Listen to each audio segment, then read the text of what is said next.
Loyalties. Loyalty, loyalty, loyalty. Just gonna do that. Yeah. Loyalty, loyalty, loyalty. I don't even think I know what song that is. I just know that's how it goes. Kendrick Lamar song.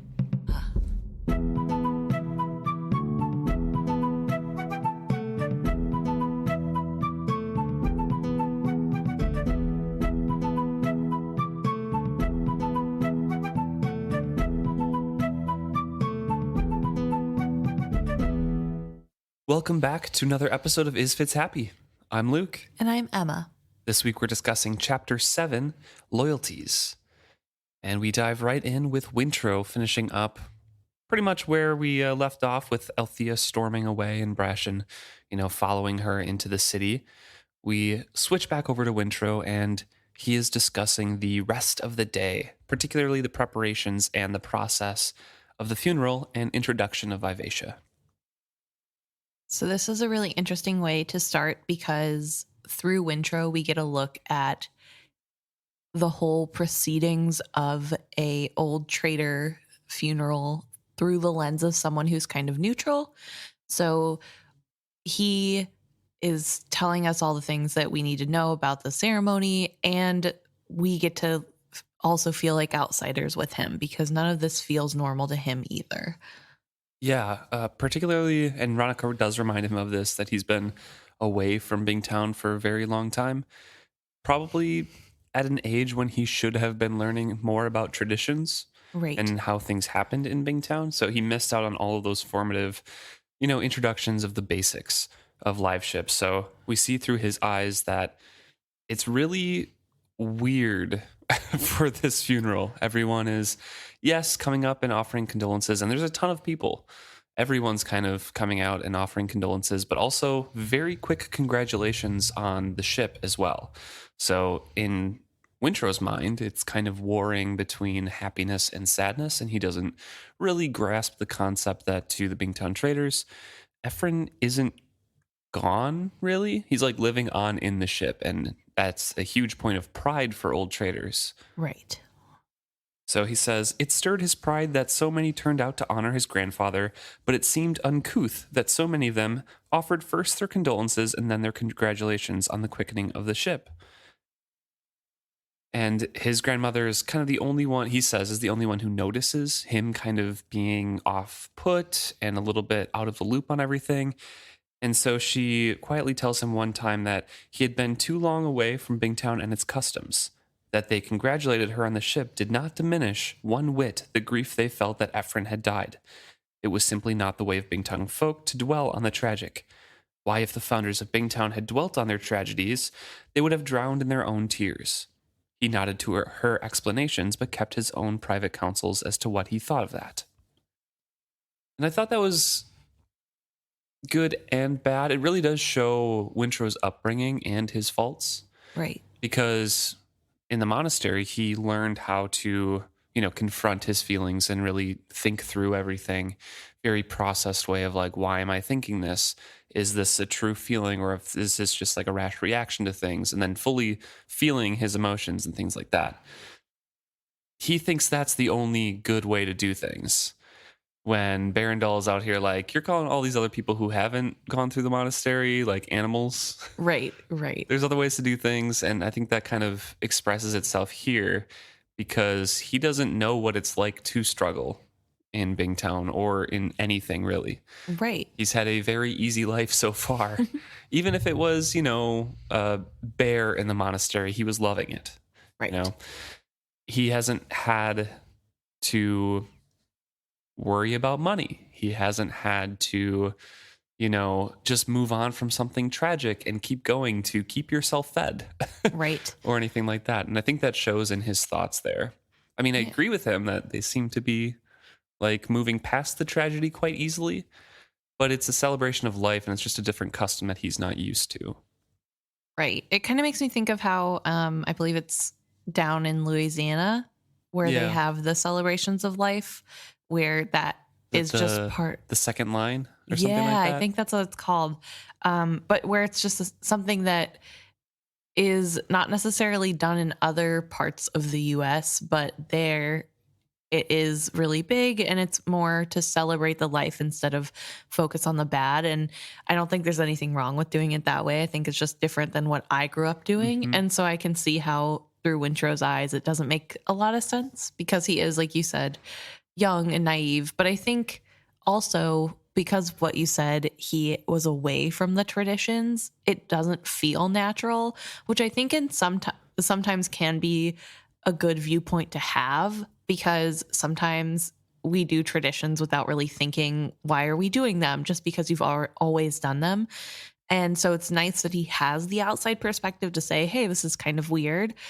That, you know, leads to opportunities of growth in and of itself. Yeah. But in this moment, it is kind of funny how I almost felt like he was very Kyle in the way that he was like, yeah, okay, grandma, like Yeah, this is that's weird, sure. yeah, you believe whatever you want to believe. And obviously he was much more respectful than Kyle could ever be, but I do find it interesting how he struggles with this warring idea of happiness and sadness happening at the same time, especially because Saw seems to be a god of contradictions. And Yeah. I would feel like this would fit in with one of Saw's many Maybe contradictions. he hasn't gotten there yet. Maybe not. But I do think it is kind of a cool way to celebrate a life.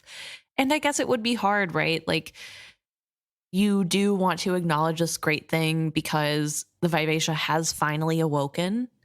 But at the same time, somebody did die. So, Right. And it does really make sense as well because everything in Bingtown is based around these live ships. That's their right. whole livelihood and the one advantage that they've had and that made them prosperous over the years is that this amazing wood and the amazing products from the Rain Wild, really kind of shaped Bingtown. So to have this full belief, this culture that's like, well, these people, our ancestors, are living on in these ships. They're not truly gone. Yeah, it totally makes sense to then congratulate the awakening of the ship and, you know, have a ceremony for that. Right. Right. No. And there is a little bit of weirdness. I think the first part where there is congratulations with the sorrow to me felt fine. But as he goes on to describe a little bit more of the spectacle that this funeral is, I think I understand more the discomfort that he would feel, especially as someone who the only real experience he's had with grief before now is with strangers through monastery training where they're wrapped in grief and there isn't really a lot of celebration there. Right. It's not a big ceremony. It's more, it seemed like people in their homes. So it's really interesting to then see Wintro here talking about how it's ostentatious and feels odd and Mhm. unsafe Yeah. that they have a large group of boats just going in a circle and then people pressing up to the railings to watch a dead body slip into the water. Yeah. So the whole process here that he describes is people come and offer condolences and congratulations, private families and people close to the family itself. And then everyone kind of goes out on their boats. They anchor very closely in a circle and then all watch Vivacia as Captain Ephron is slipped over the edge. And then there's another ceremony right after where they introduce Vivacia to everyone. And his grandmother's the one doing that. Right. I should say that the close family or the family and the close friends stay on the Vivacia. Yes. They do not go off to the other boats. It's the other people who are coming to wish condolences. Yep. And with the awakening of Vivacia and this new ceremony to introduce her to the other ships, we get a description that of where kind of Wintro is in this because they are not near the body of his grandfather anymore. I guess his grandfather has gone overboard at this point Yeah. and the burial. But they are by the Vivacia. They're at the top of the deck. And his grandmother is, like Luke said, welcoming everyone and introducing them to the Vivacia. And then there is his father who is scowling and his mother who is trying to keep control of little Selden and make sure Malta doesn't even look at the young deckhands. Yeah. So we get a description of Ronica here, who is presiding quite solemnly over this part of the ceremony. She stood on the foredeck and loudly introduced Vivacia to each ship as it was sailed across her bow. Wintrow stood alongside his scowling father, scowling again, of course, as you Yes. mentioned, and wondered at both the smile on the old woman's face and the tears that coursed down it. Clearly, something had been lost when he was born a Haven. Even his mother had looked on glowingly, her younger two children standing at her side and waving to each ship in turn. So that's like the large part of it, and then it kind of devolves into Kyle taking control of every aspect of the ship, and then, as you mentioned, Kefria trying to wrangle the two children. Right. I think it's really interesting that Kyle is being so openly, I guess, crabby, for lack of a better word, in this moment because it's a funeral. Yeah, but I think I think you were apt in describing Wintrow's confusion and like this is unnecessary and big, like to Kyle's, because I think that's what he's feeling right now. It's just like, this is so unnecessary. It should be over. The ship's mine.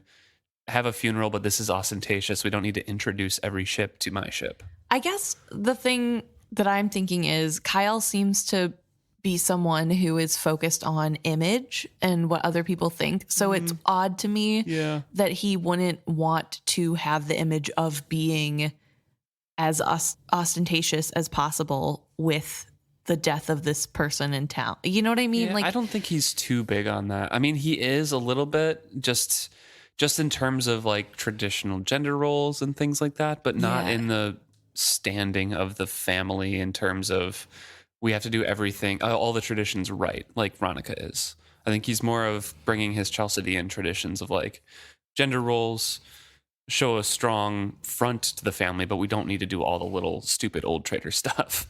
Interesting. Okay. That's my get of it, at least. That's My fair. grasp. Yeah. But he is kind of making an uncomfortable air on the ship. He is kind of trying to do a power play because Ronica is on the ship with him, and so is Kefria, who I guess is now technically the rightful owner, although she did give it to Kyle. And he is yelling at everyone, including people that are several years his senior, whenever he feels like they're not doing a good enough job. And he's loudly talking about how he has a lot of changes to make, and there's going to be a lot of people that leave now that he's in charge, to his first mate.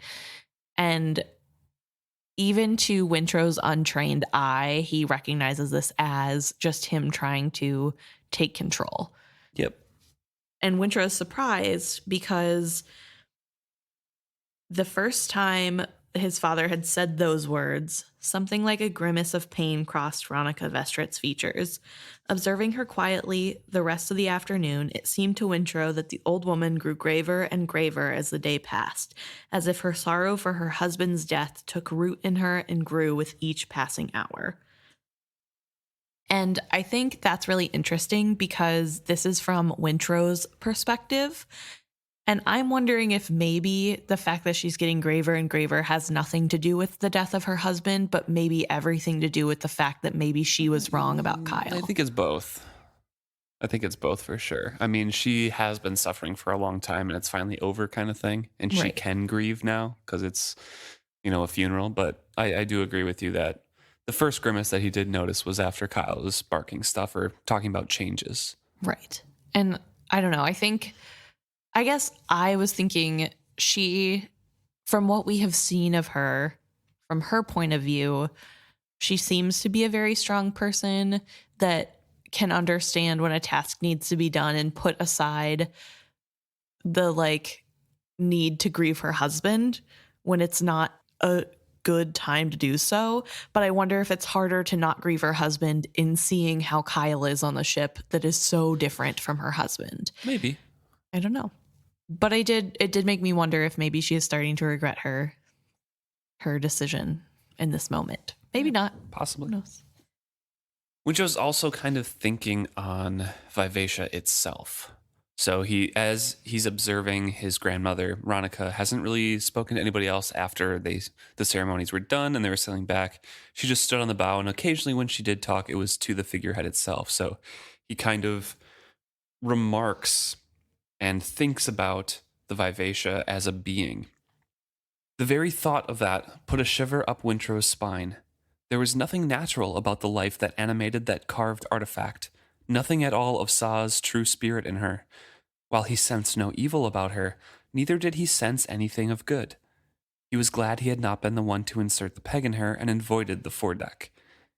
So that kind of comes up later, and then even later in the chapter, it's reversed. It's really weird. So I wanted to bring up that now. And this does have a repeating kind of theme throughout these books. Wintrow always reflects on Sa's being and what that means for Vivacia, and kind of reorders his thoughts about the world in context of Vivacia, and opening his eyes to the world while he sails as well. So right now, kind of trepidatious and doesn't sense any evil or good in her. Right. I also thought that was really interesting that he talks about sensing, because it made me think of the wit. I know we've already discussed how he probably does not have the wit, but I thought this was a little passage that made me think of the wit and how Fitz described forged people. And I wonder if, you know what I mean? A Where little like, bit, I guess. Yeah. I mean, I don't know. He could sense life, maybe. I don't know. There's an analog there, sure. I get what you're leaning at, but it's a good, I don't know, it's a good analog, but it's not the same. No, I just think it's similar, and it made me think of the other. Yeah, that's fair. Yeah. I don't know. I don't even know if he can really truly sense evil or good. I think that's the weird thing. Why is he so adamant that he can? You know what I mean? And because he's a wise, arrogant young priest that's who is fair. above all this. Remember, he's the only one that's true in the ways of Sa, and he's intelligent like the people who don't believe in Sa are not. That's where we started with him. That's true. I don't know. I just think it's weird that he talks about how she has nothing of the natural life. Like, what does that mean? I think it's just that uncanny valley. You know, he talks about it later too, but light glints off of Vivacia like it's wood, but her features are all human-like.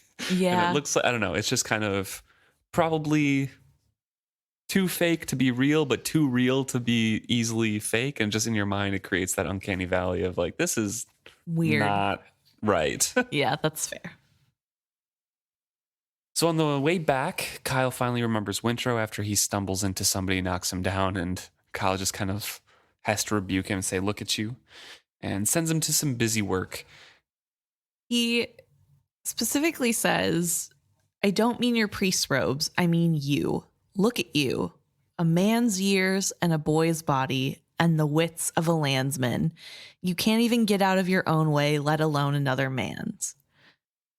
I found that really interesting because, number one, of course he has the wits of a landsman. He hasn't been raised to be on a boat. He has been raised on the land. So he doesn't know how to hold himself on a boat. That's not a natural thing anybody knows how to do. Also, I hate so much that he is so focused on Wintrow being short and still boyish, even though he's a man, quote unquote. He's like, what, 13 here? Yeah. It's so frustrating because like growth spurts happen at different times for different people. It's not like boys generally have growth spurts later in life anyway. It's not that weird. It is normal. It is 100% normal to still be boyish at a young age. Apparently not to Kyle. No, apparently not to Kyle. It just is so strange to me that he's so fixated on this, like, everything about you is wrong. Well, because I think it kind of relates back to what I was saying before with the Chalcedean values, the family values, the traditional roles that Chalcedeans kind of hold dear. The man has to be intimidating, and they fight all the time, and right. They're strong, and they're the true leaders of their own families and have to provide. So with Wintrow being scrawny and kind of weak and small, I mean, it doesn't put out a great view in Kyle's mind to any of his crew, probably. He's like, oh, maybe Kyle's like that too. Maybe, whatever. Yeah, it just is weird to me because it's like, does he not understand how children work? No, of course Like, not. that's a woman's job to He's know been that. sailing. Well, yeah, but like, I don't like he's never met a ship hand before. Aren't they like 12? Yeah, but I think so. I think with Kyle's remarks repeatedly on this and like some of the sailors and stuff, I think Wintrow is small for his age. I think pretty much all of the other boys Right. are surpassing him around his age. Okay. Which also like not a big deal if we have a short king on Right. our hands. But like Kyle, whose genetics do you think had a hand in that? Yours, He's maybe? probably also a little embarrassed / mad. Like, how dare you not grow up? You're from Yeah. me. You should be perfect. Right. So. I suppose also he does not understand how genetics work because that's never touched on in this series at all. So we will assume he doesn't Excuse understand. me, they do say you're as much of a Vestrit as a Haven. Okay, they know a little bit. They know bare minimum. They know that last names transfer over. Come on. 50-50 blood here. So he is given to Torg, the second mate, and Torg sets him to recoiling some rope, because to Wintrow's eye, it looks great. And he coils rope for the rest of the ride home, and his palms become red, and all of the coils look worse than he started, and he just kind of thinks, well, I knew it was busy work anyways. I guess Torg will have to recoil it himself after I'm done here. Right, because Wintrow is not expecting to ever be back on this ship after this is over. Yeah, he's saying like, oh, tomorrow morning would be probably a good time to leave. Right. Also, notably, when he is called away, he works diligently because that is what he was told to do. So he does it. He is called away by his sister coming to kind of haphazardly be like, if you're done doing whatever you're doing, then you can come join us because we've docked. And it's almost as though she's trying to insinuate that he was there on purpose. And Wintrow makes a comment that he can't get angry about it because he's a Saw's priest. Yeah. So it was Malta who was sent to find him, telling him with some asperity that they were dockside and tied up if he'd care to come ashore now. and it is very funny because it's such a childlike thing. Like, this is a rare moment of him being his age where he's like annoyed at his little sister, but also kind of weird that his sister is the one who had to come get him. Like, why didn't anybody else tell him? And the way she says it to him makes it seem as though they were all waiting on him. Yeah, like he should have known. And I do wonder, based off of what we see from Torg later, if Torg told Kyle that he had told him they docked. Like if Kyle said, go tell him that we have landed, and Torg pretended to, just as like a little hazing thing. I don't know. Could be, yeah. I don't know. So he goes up on the deck, joins his family as they thanked and bid farewell to those mourners who had accompanied them on board the ship. Not a few said their goodbyes to the living figurehead as well. The summer dusk was venturing into true night as the last person left. So the family is standing there on deck. All of the other people have left, and they're getting ready to leave. Kyle takes Kefria's arm, or Kefria takes Kyle's arm, and Wintrow's getting ready to take Ronica's to escort off, and Vivacia's like, are you going? Right now? I'll be back at first light, Kyle told her. He spoke as if a deckhand had questioned his judgment. Are all of you going? The ship asked again. Wintrow was not sure what he responded to. Perhaps it was the note of panic in her voice. You'll be all right, he told her gently. You're safe. Tied up to the docks here. There's nothing to fear. I don't want to be alone. The complaint was a child's, but the voice was that of an uncertain young woman. Where's Althea? Why isn't she here? She wouldn't leave me all alone. The mate will sleep aboard, as will half the crew. You won't be alone, Kyle replied testily. Wintrow could remember that tone from his own childhood. His heart went out to the ship despite his better judgment. It's not the same, she cried out, even as he heard himself offer. I could stay aboard if she wished it, for this night at least. His father scowled as if he had countermanded his order, but his grandmother squeezed his arm gently and gave him a smile. Blood will tell, she said softly. The boy can't stay, Kyle announced. I need to speak to him tonight. And Kefri was like, tonight? No, we don't need to talk to him now. We've had too many tears and everything. Blah, blah, blah. That can wait for another day. And Ronica finally kind of chimes in here and says, you know, tomorrow can wait, but I can't. I'm leaving right now. Wintrow can stay. Good on him and everything like that. And everyone is kind of getting to agree that Wintrow should stay aboard the Vivacia for tonight. And Wintrow's just kind of looking at Kyle because, like, he knows his father has not agreed to it yet. And then finally says, yeah, I'll do it if my father approves it. And he decides to be kind of the bigger man, step up and, like, present it to Kyle to appease him, basically, because he knows that his father needs to approve it before he does anything. And Right. he holds, Kyle's eyes, and Wintrow says, his father scowled, but still, Wintrow thought he also saw grudging respect in the man's eyes. I permit it, he said at last.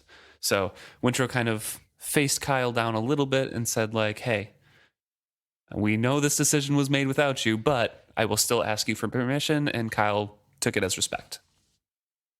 I think what's important is I don't think it was respect that he was approving. I think it was the fact that in doing this, in Wintrow taking away his grandmother's right to say that he could stay, he was giving more power back to Kyle. He was asserting that Kyle is ultimately the one in charge.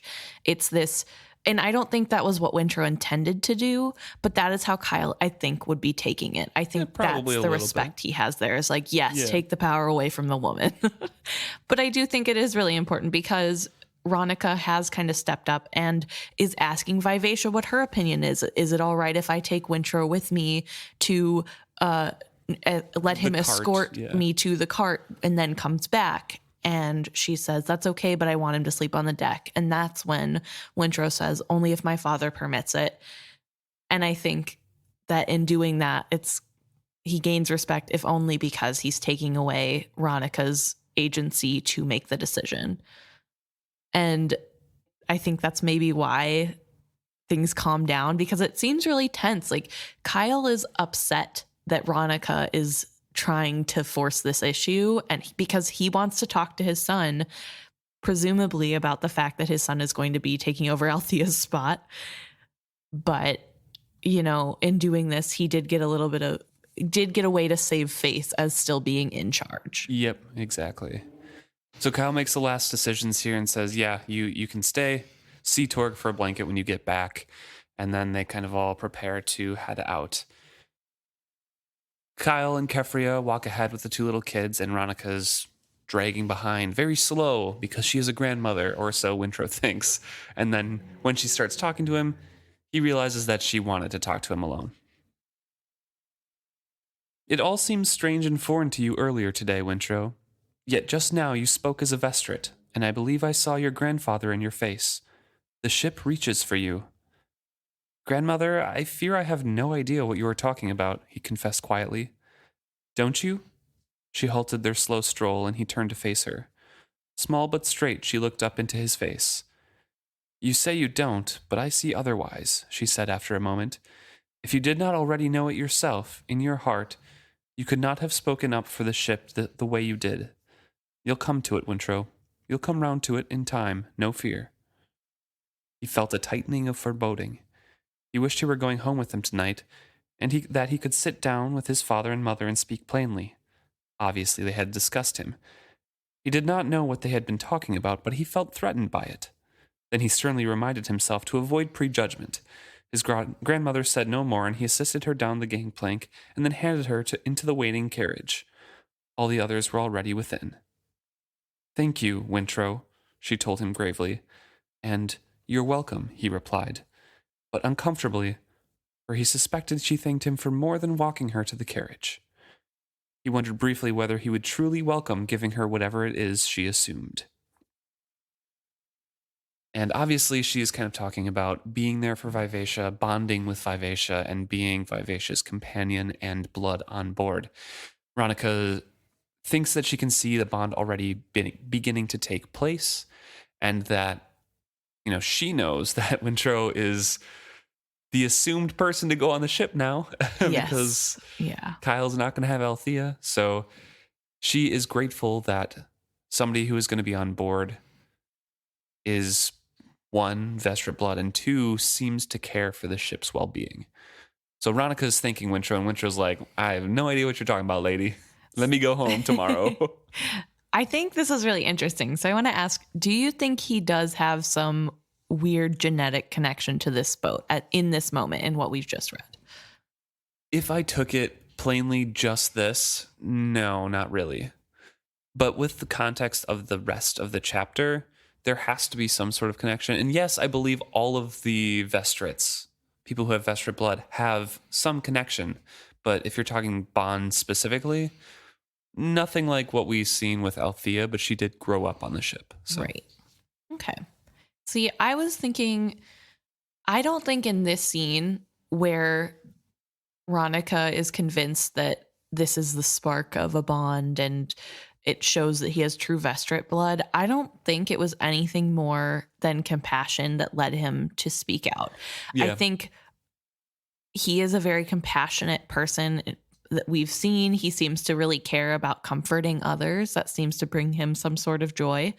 And I think that's all this was in this moment. And Ronica is digging deeper because that's what she wants to see. Yes, in my mind, that's what she wants to see. She also has seen that Kyle doesn't care about the ship at all. Maybe she's making a horrible mistake. But then seeing that, oh, well, at least a boy child will take over and he cares about the ship eventually.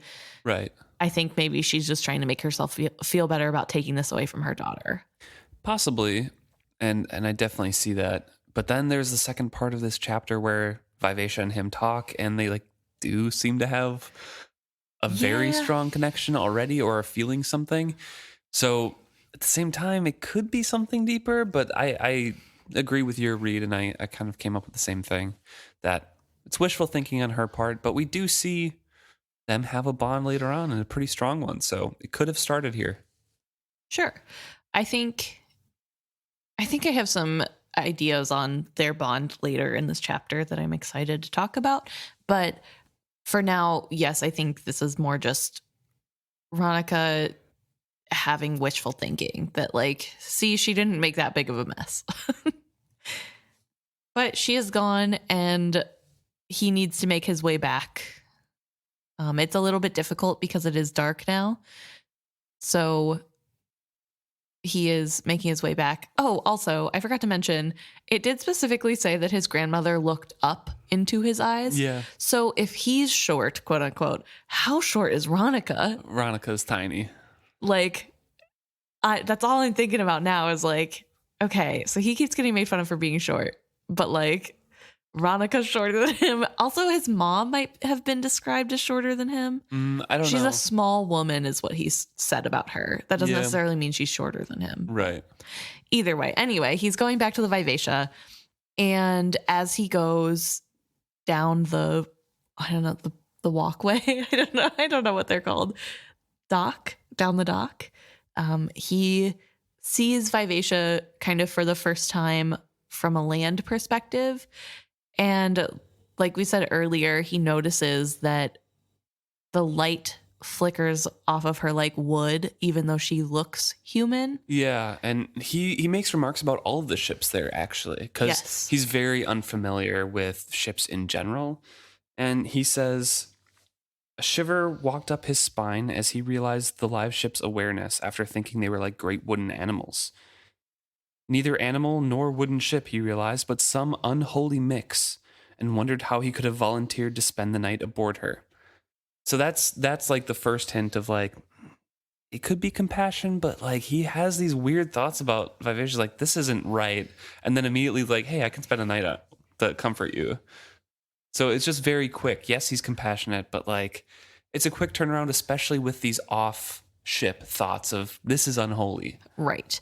I think though in the moment, she's pleading, it sounds human, he's not Right. thinking Yeah. about the uncanniness. It's like, oh, I feel so bad for this person. And then it's Right. like, I'm oh, just yeah, this saying is that's where creepy. like the Yeah, I get hint it. could come in Right. for sure. Yeah, he's walking down, and like you said, the torchlight is dancing on Vivacia's features, and it's wood, but she looks so human. And it makes Winter a little uncomfortable. He realizes from his vantage point on the dock that she is bare chested, and he doesn't want to look there, but feels weirder looking in her lifeless eyes because she's not a human. And he's uncomfortable with his uncomfortableness. Yes. It says in the gloom, as she smiled down on him, she seemed more like a young woman leaning alluringly from a window. It was ridiculous. Aren't you coming aboard? She asked him, smiling. Of course, he replied. I'll be with you in a moment. And then, as he's climbing up the gangplank, he kind of tries to place Vivacia in his life with what he knows about Sa's precepts. Live ships, so far as he knew, were unique to Bingtown. His instruction as a priest of Sa had never touched upon them, yet there were certain magics he had been warned of as running counter to the holiness of all life. He ran them through his head. The magics that deprived something of life in order to bring life to something else, the magics that derived something of life in order to enhance one's own power, and the magics that brought misery to another's life in order to enhance one's own or another's life. And none of them seem to apply exactly to whatever it was that awakened the live ship. So, doesn't think it's evil and against all else, but can't quite place it. Right. It's really hard to wrap his mind around where exactly this falls in Sa's teaching. He talks about how he can't say that Vivacia's creation affected Ephraim Vestrit's life. Ephraim Vestrit would have died whether or not the Vivacia was there. And she just happened to become alive because of the death. And so it feels like a weird gray area. And I feel like he's young enough to have not really been able to get to too many gray areas in his studying. Right. So far, he's been in a monastery where everything can be black and white because he's still training, he's still learning. But here in real life, there are gray areas, and so it's more confusing. Mm-hmm. I did want to point out, though, that the magics that Saw is against that you should stay away from sound a little bit like misuse of wit and skill. In what ways? Well, for one, let's see. Magic that deprives something of life in order to enhance one's own power, I feel like could be a descriptor of the wit, because you are technically depriving an animal in some ways of its natural life to gain powers of animals. And I feel like if you were to abuse that, I suppose like misuse as in like you're bonding animals too young and things like that. Right. Yes. Okay. And then also the other one that is the magics that brought misery to another's life in order to enhance one's own or another life feels a lot like what Regal did through use of the skill when writing what's his name? Will? Yeah. Yeah. And what he did to others. So he also, we see that there is punishment for using the skill to murder, which fits in with Saw's little nature of things that take away life are unholy and you must stay away from. Mm-hmm. So I don't know. I think that's really interesting that it's not perfect overlap, obviously. But they could relate to those, yeah. But yeah, you can still. The descriptions are so general, they could fit to pretty much any magic if you misuse it. Right. And those do kind of fit the White Prophets as well, what they're doing at Claris. Specifically the Fool, no, but they are using people's lives and magic to gain power of their own. Yes. And live longer. And prosper. Like yeah. So he's grappling with thoughts of Vivacia and trying to see if she fits into an evil category of what he has known and can't quite place her in that. And he, in his thoughts, stumbles over a coil of rope It's dark on board, but somebody laughs in the distance, and he can't tell if it was at him, but I don't know. He He gets angry about it. Yeah, he gets angry and then tries to remind himself that it's more foolish to be angry at somebody who is dumb enough to think it's funny that he fell, or potentially not even laughing at him at all. Maybe for all he knows, they're sitting around in a group telling jokes and they just laughed at the same time. And I think it's really interesting. This is now the second time we've seen him have to fight his anger. And I find it interesting because that feels like a very Kyle trait of him. However, he is actively working to not Yeah. let the anger control him. And I think it's really interesting to see that this anger trait of the Havens is not living well in him. He's not allowing himself, but he does seem like his father, prone to get angry and have prideful moments. However, He did have a very good example of that when he was growing up. that's true. But he does work at trying to fix that. He recognizes that there's no reason for it. And he basically had 3 years, I think, 3 years in the monastery of meditations. Yeah. So I don't know. I just thought that was really interesting to see. In this chapter, I felt like there were a lot of things that made him seem more Haven, but also that show he is like healing. yeah. So he gets on deck, goes through his anger, and then gets to the foredeck where he's sleeping and finds the blanket that was left out for him, but it is filthy and stiff in some spots from that filth. And he's trying to suppress his anger once again at it, at the insult. But eventually he's like, well, this isn't something to be weathered. This is the cruelty of men, and a priest of Sa was not expected silently to accept it, regardless of whether that cruelty was inflicted on himself or on others. He squared his shoulders. He knew how they saw him. The captain's son, a boy, a runt, sent off to live in a monastery to be raised to believe in goodness and kindness. He knew there were many who saw that as a weakness, who saw the priests and priestesses of Sa as sexless ninnies who spent their lives wandering about praying that the world could be a beautiful, peaceful place. Wintrow had seen the other side of a priest's life, and he had tended priests who had come back with, plague or mutilations from that, the prejudice out in the world, things like that. So he tells himself a clear voice and a steady eye, and he just wants to confront Torg and get a different blanket. Right. So I do want to briefly talk about how he thinks other people see him, because we've talked about that with Althea as well. Yeah. And how she overrates herself in the eyes of the crew, but she's better compared to Kyle in the eyes of the old crew. Right. But she still way overrates herself. Yes. For Wintrow, he's like, oh yeah, I know everyone looks at the priests of Sa and they're just praying out about how beautiful and peaceful the world can be. And I got sent off to a place of kindness and beauty. And he's just in his head, of course, biased towards like, how could these dumb people see that I was sent to make this world a better place for everybody? And that's they not a see weakness. me as weak. Yeah.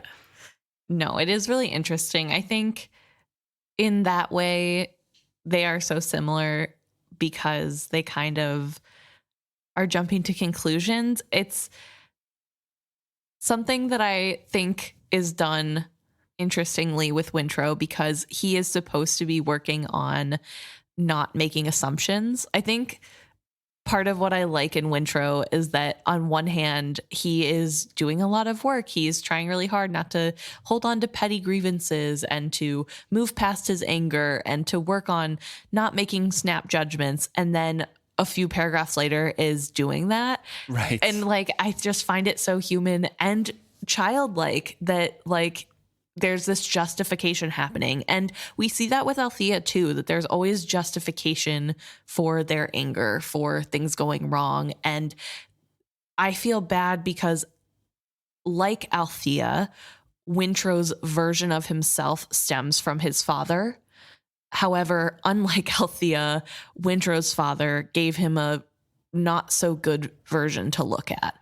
And it's really sad. But then also, unlike Althea, he actually has emotional intelligence, or like some training in going Right. through his emotions Right.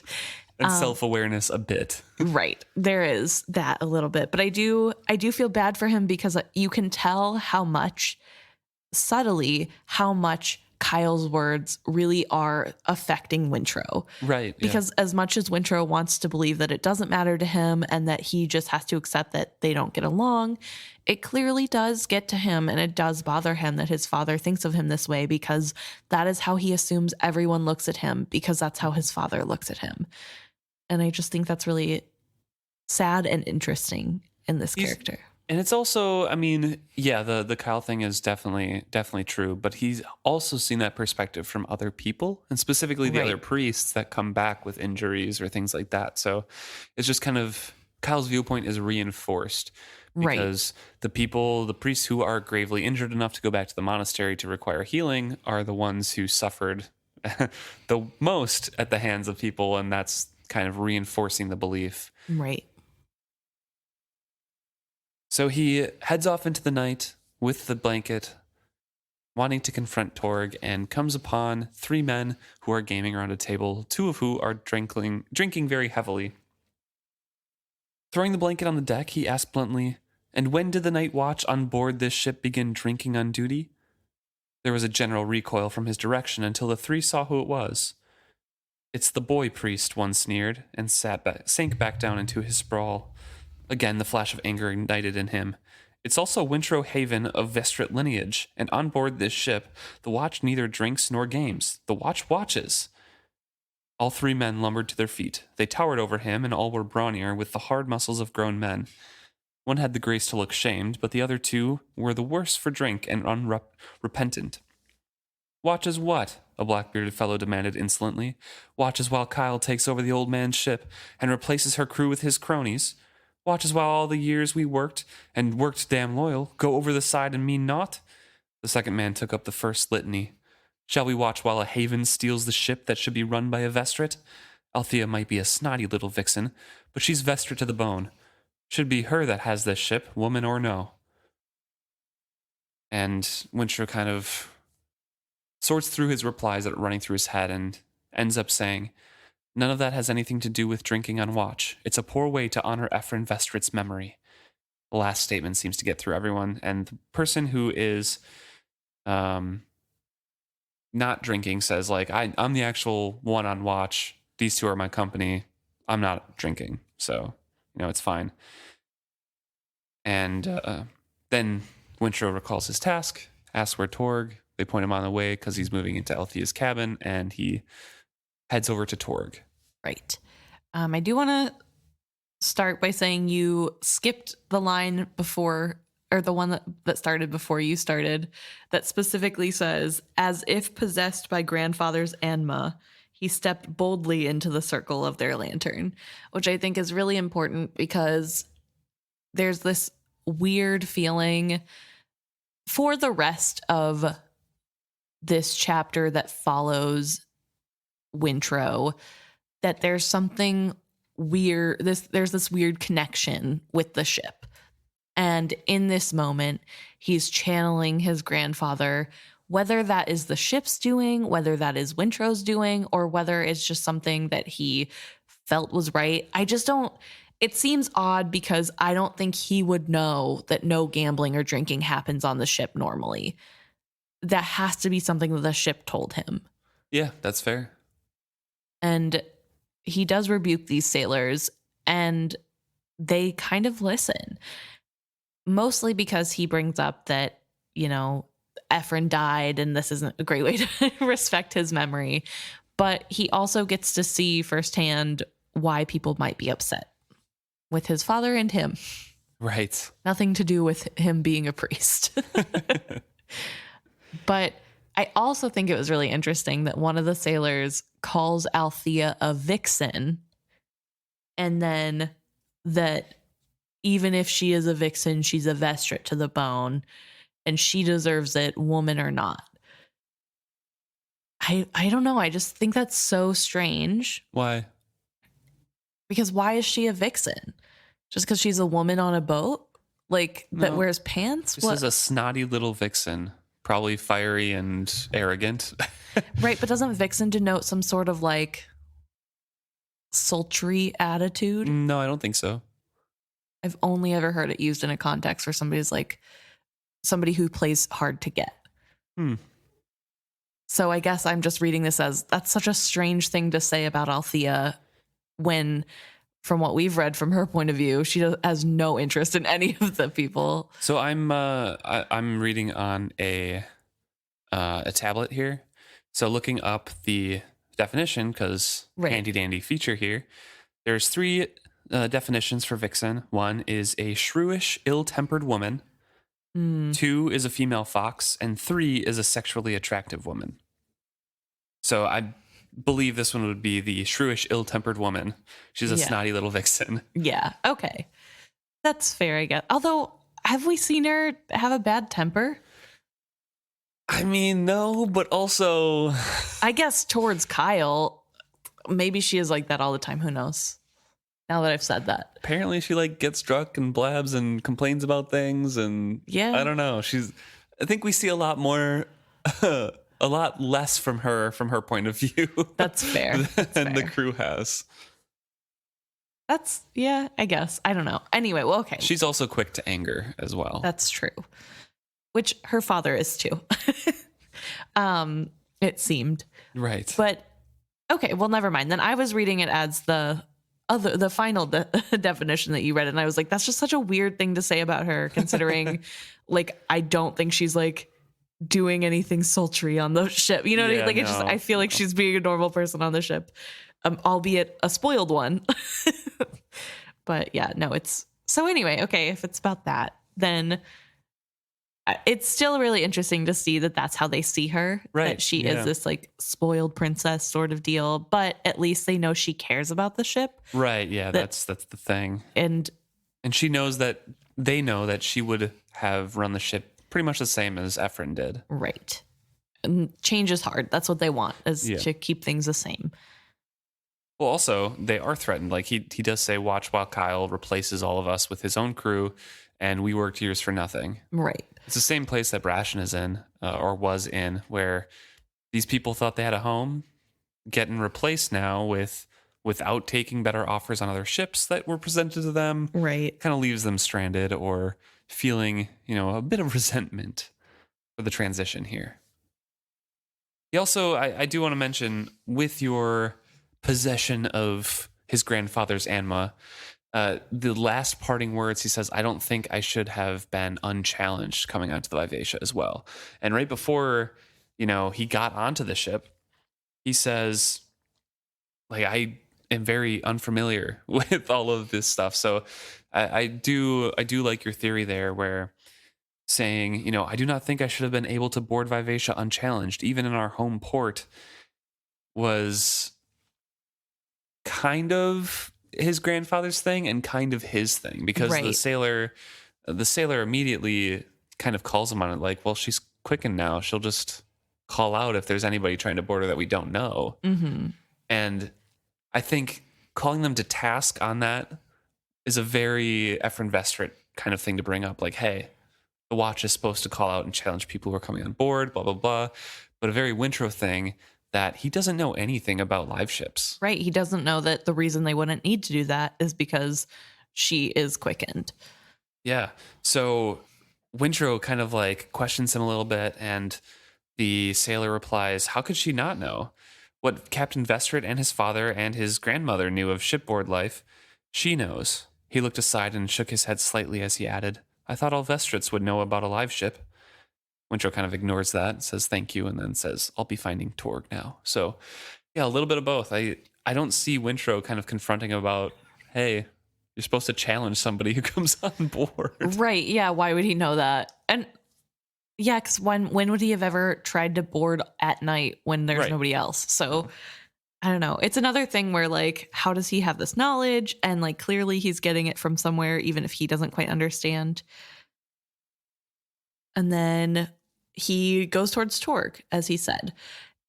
And we find that Torg is indeed moving into Althea's room, as they called it, which we know was supposed to be the second mate's room. Yes. so it's technically the second mate's room.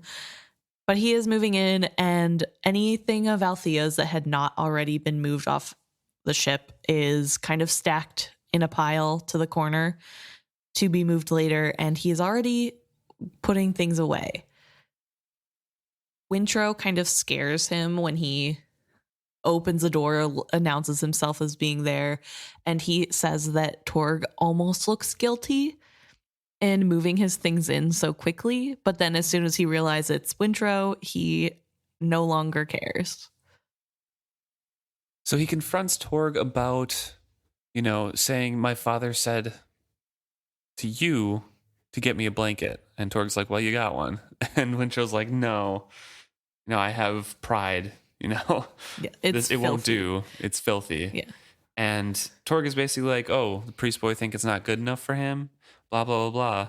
If it's filthy, then wash it. And Wintro's like, well, that's stupid. We both know it's not going to dry in time. And it's just a whole back and forth of Torg just saying like, oh, you're too a wuss. good. Yeah. You think you're too good for what we have to offer. And Wintro just pointing out the obvious of like, no, I just want a clean blanket. Yeah.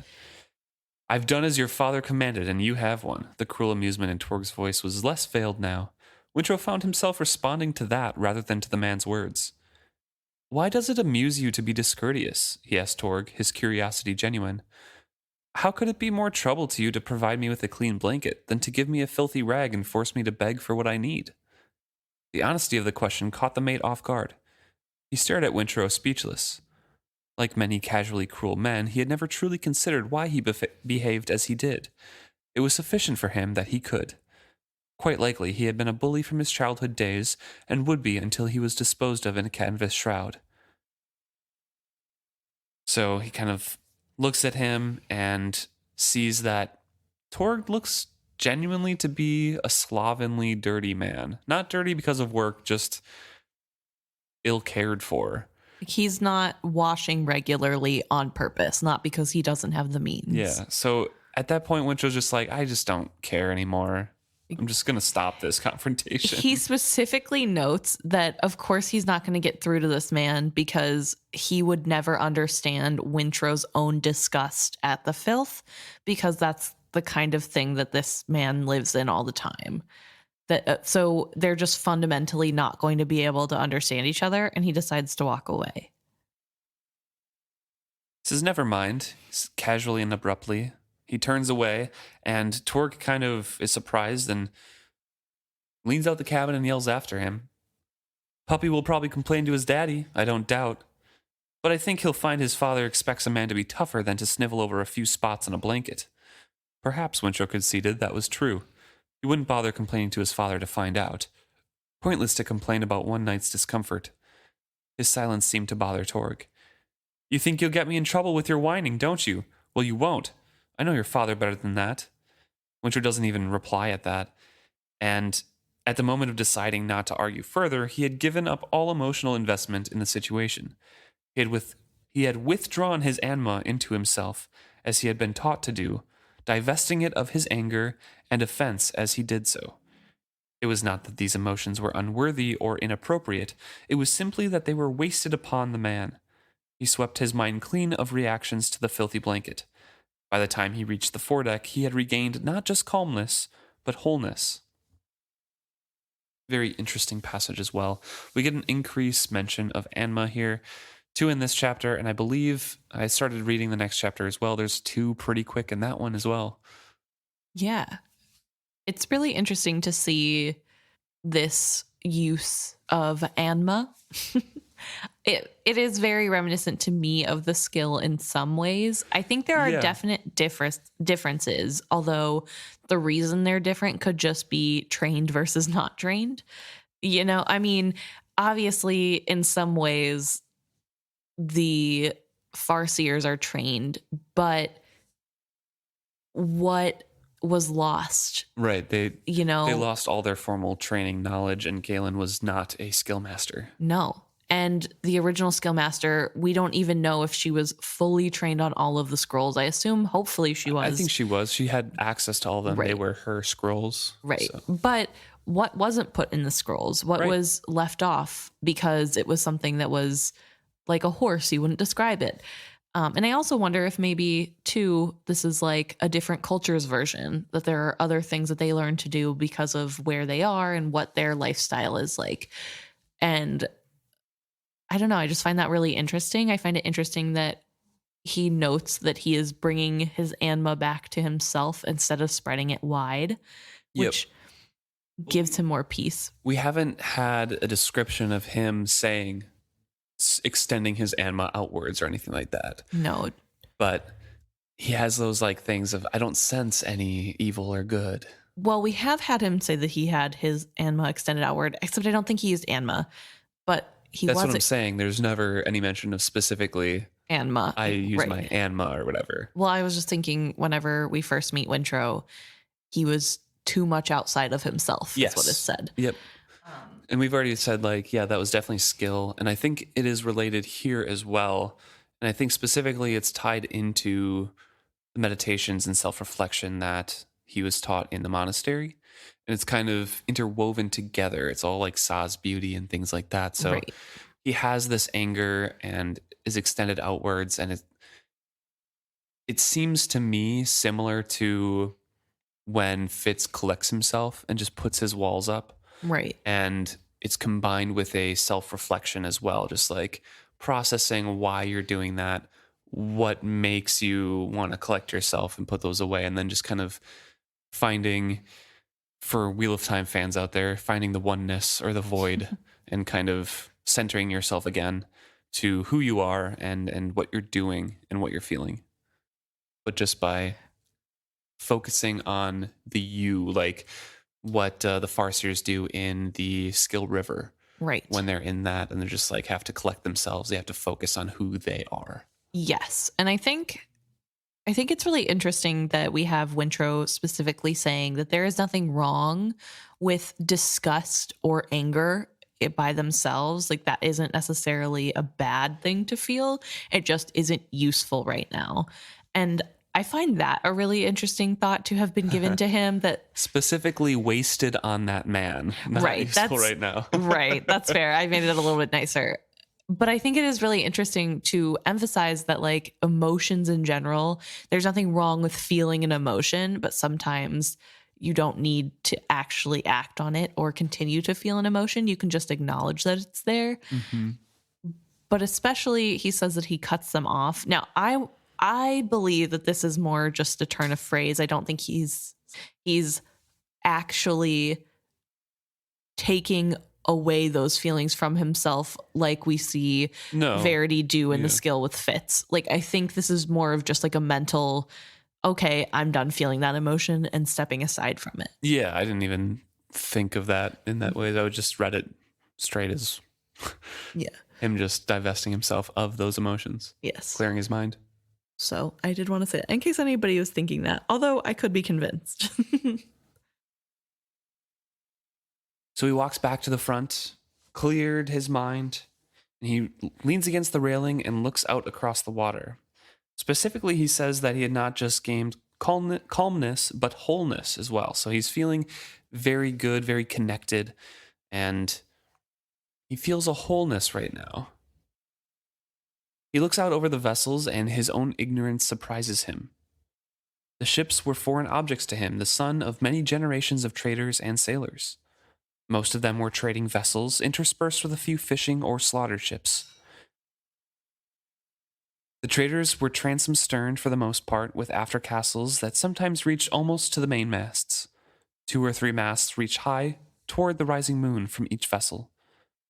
He describes along the shore there's the night market with a bunch of sounds and senses coming off from there that he can hear and smell. And he looks all over that, all of that cacophony and the light shining and all these different senses, and he says, and yet there is a peace to it. And in response to his thoughts and that last spoken aloud sentence, Vivacia replies, because it is all as it should be.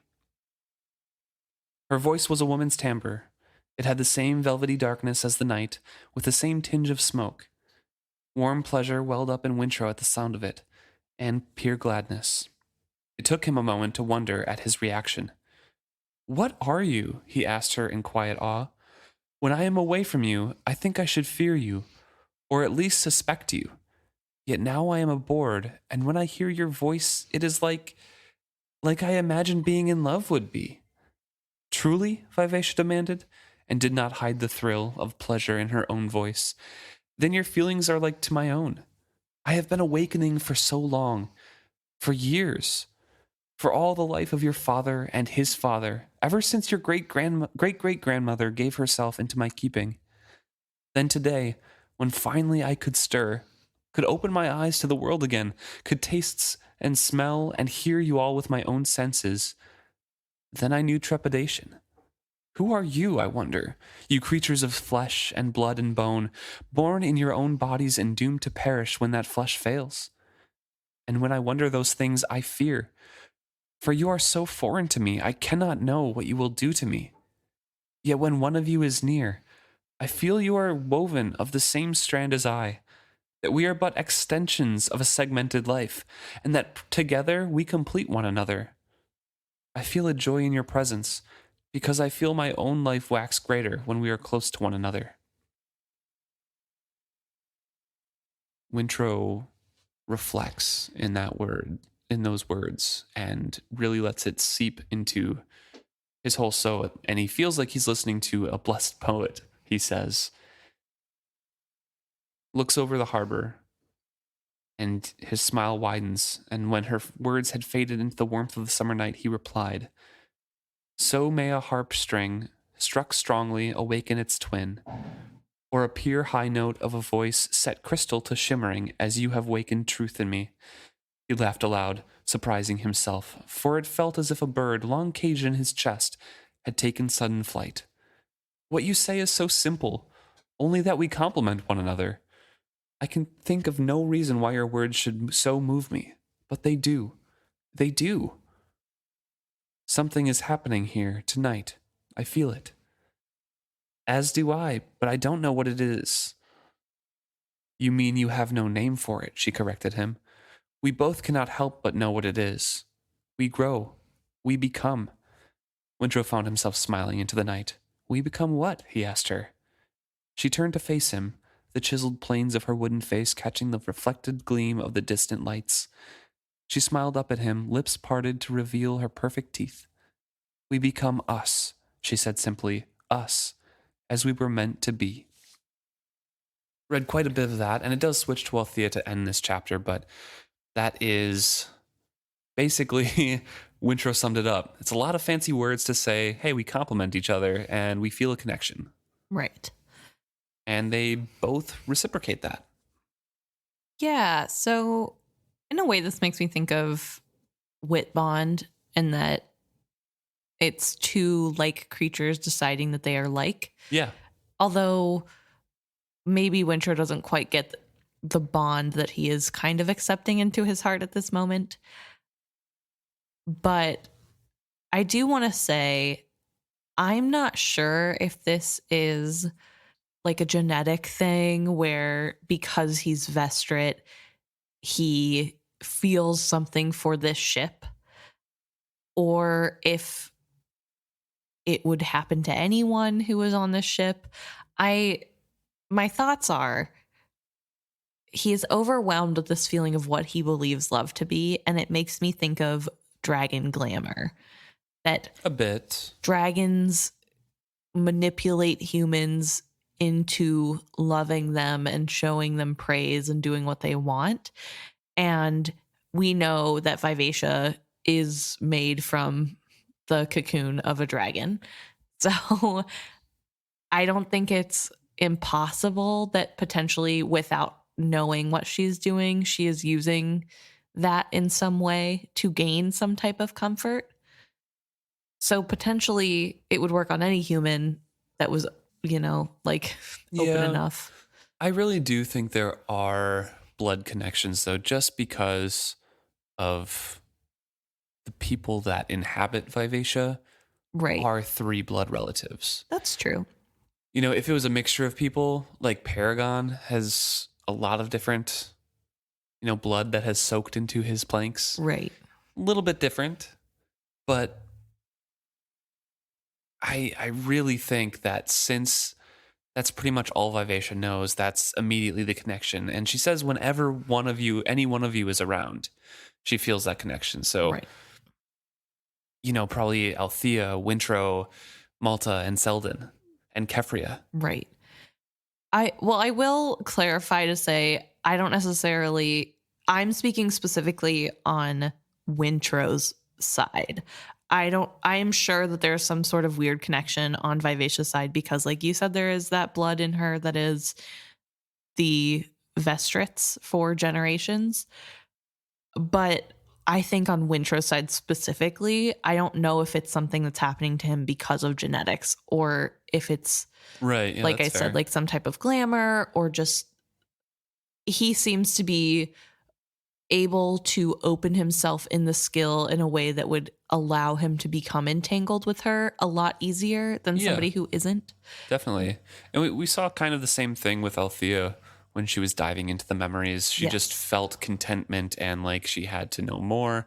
And that's without Vivacia even being awake. So Right. I think that it's fair to say, but I don't think it's.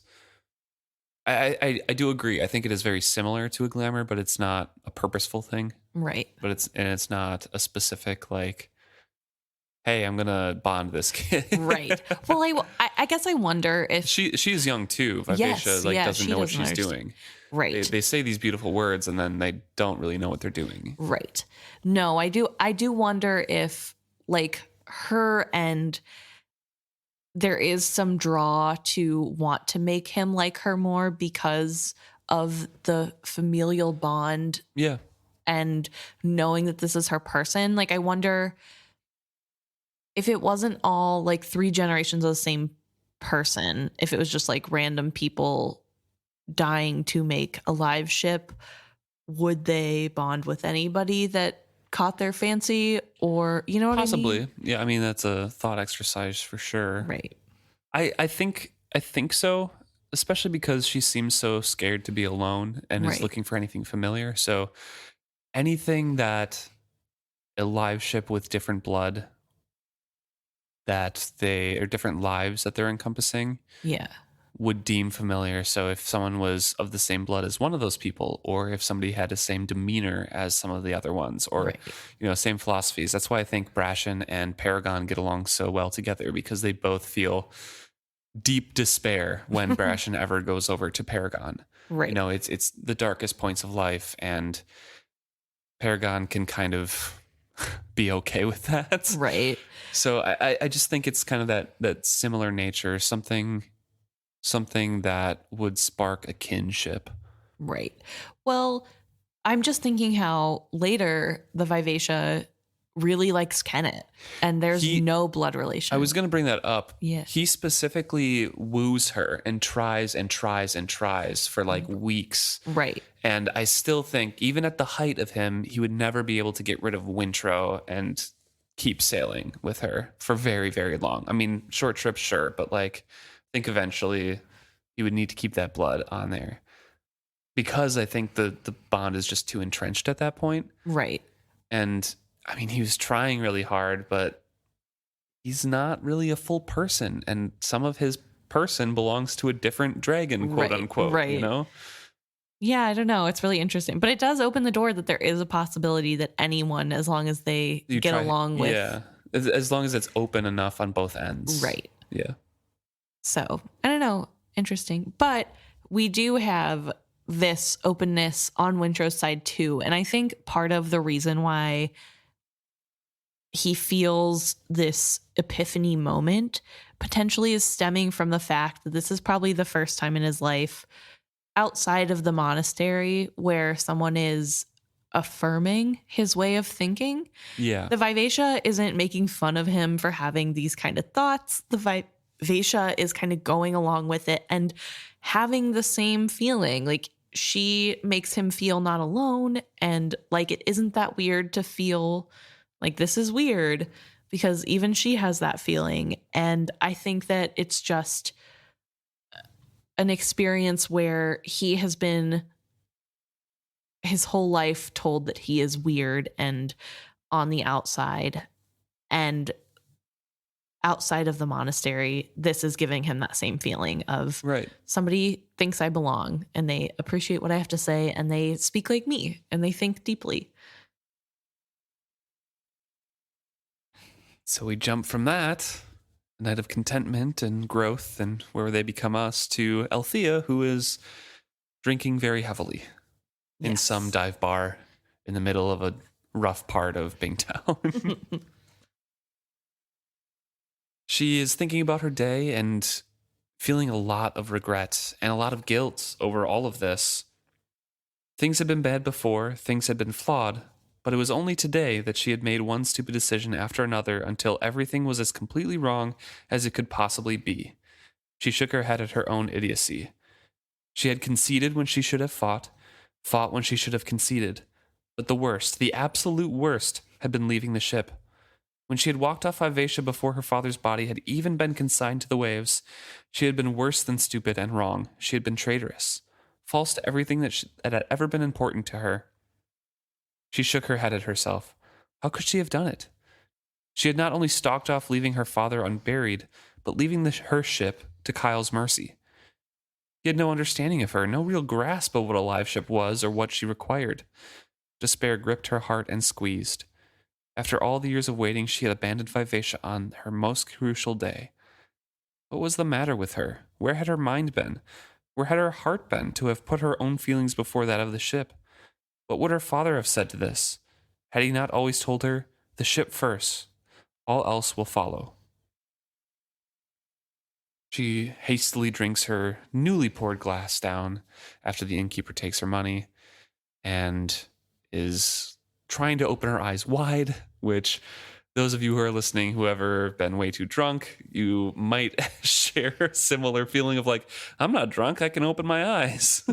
Right. I can look around, I can look sober. And she's really beating herself up here, and she is kind of reflecting on all of her mistakes that she made just this past day, and drinking in grief and in, I don't know, be out of guilt. Yeah, it's really interesting because I don't think she started the drinking out of guilt. I think the drinking has brought up that feeling of Right. grief and guilt a little bit more. I think obviously she's being a little hard on herself. She had a horrible thing happen to her. Multiple horrible things happened to her in the spans of a very short time. And she was not getting any support and she had to leave. And that's okay. Like, it was probably better for her to get away from that situation ultimately. Sure, it leads to some really unfortunate things happening, but I think it's not necessarily a bad thing for her to have prioritized not having to deal with that situation for any longer. Yeah. But she does, as she points out, she did leave the ship in Kyle's care. And Kyle doesn't know anything about how to take care of a live ship and clearly has no interest to learn. Yeah. So that part wasn't great. And she didn't even get to see her father's funeral where he was buried. But again, it's like grief is really hard.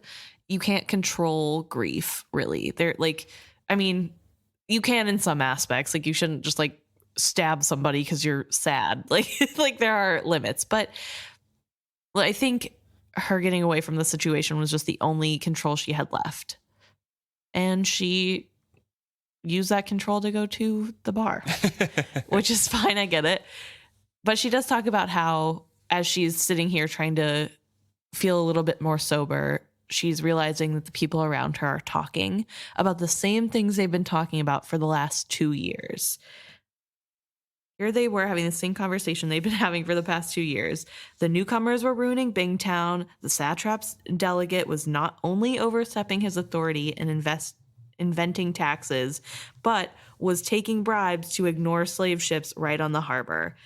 The Chalcedeans were demanding of the satrap that Bingtown drop their water taxes, and the satrap would probably concede for the sake of the pleasure herbs Chalced sent him so freely. The same old woes. Althea thought to herself, but damn few in Bingtown would stand up to do anything about any of it. And these are the problems that we got in a little bit more detail a few chapters earlier with Ronica. It is not good, but we have Althea who doesn't quite understand how that affects her. And so this just doesn't care how that affects her because it doesn't affect her. Right. She's just a sailor. Right. And these people complaining is just annoying because they're not even going to do anything about it, which makes her think about her father. Yes. So the last old traders council that she had gone to, he had stood up and basically said, Bingtown's ours. We should do everything on our own, kind of cut people off, get our own patrol ship. Chalcidians don't dock here if they don't pay taxes.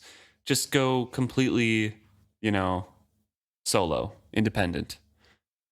Maybe still,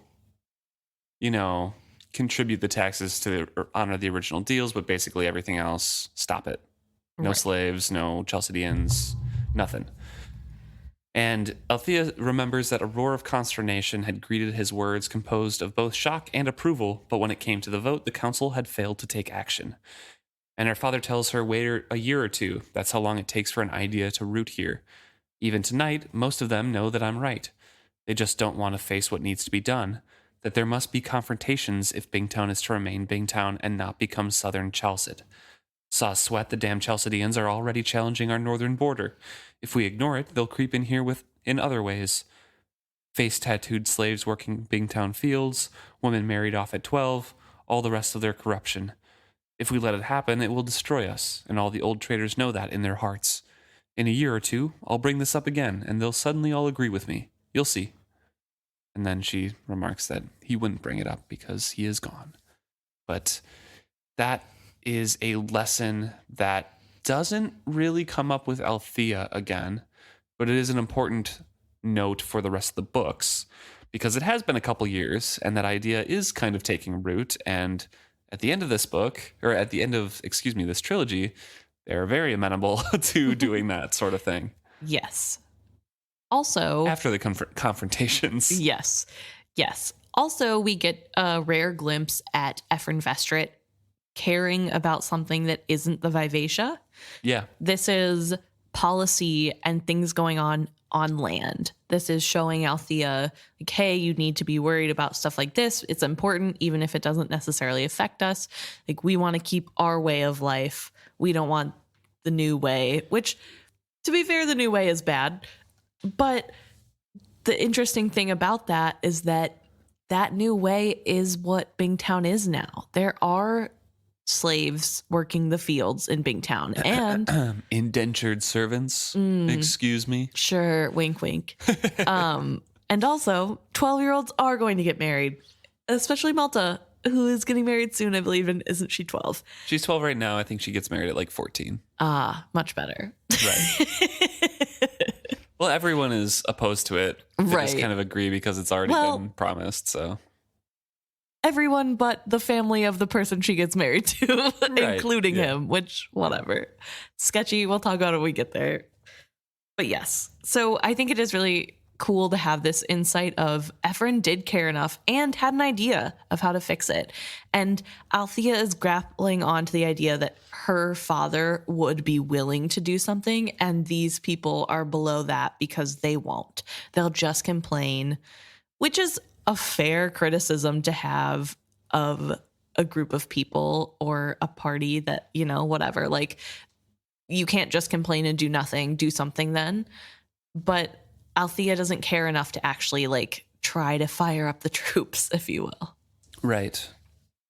And then she thinks about how, because her father is gone, that Bingtown was poorer and weaker now than it had been, and they didn't even know it, which is interesting because they are actually poorer and weaker now, and it's not just because her father died.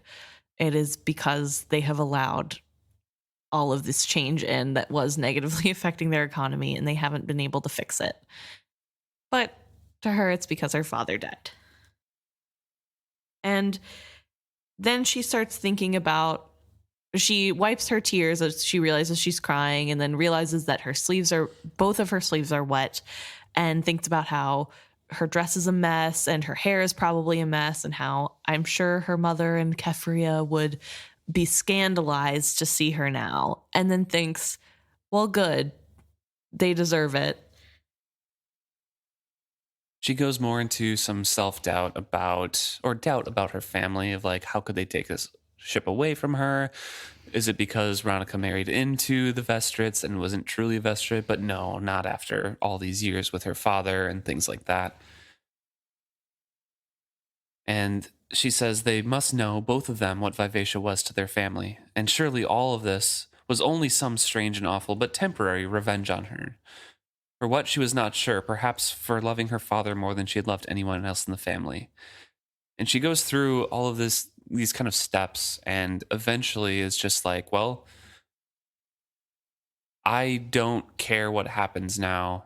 I just want to be on Vivacia. I will serve under Kyle. I will do anything. I just want to serve on Vivacia. I want to be with Vivacia. He could traffic in pickled eggs and dying nuts as much as he wished, as long as she could be aboard Vivacia and be a part of her. And she's kind of sitting up and having this realization and having a sigh of relief, even though nothing really has changed, except her acknowledgement that, yeah, I can debase myself as much as I want because I want something else much more. She wants that bond with Vivacia and Vivacia to do well. Yeah, and I think it's really interesting to see this kind of childish mindset at play. Obviously, it is affected. She is drunk at the moment, having these thoughts, so that could be part of the childishness. But we start with the only reason this is happening has to be as some weird punishment from the universe to her, or from her mom and sister to her. She's not really sure what she did wrong, but it has to be because they're punishing her. There can't possibly be another explanation that has nothing to do with her, which I think is pretty childish.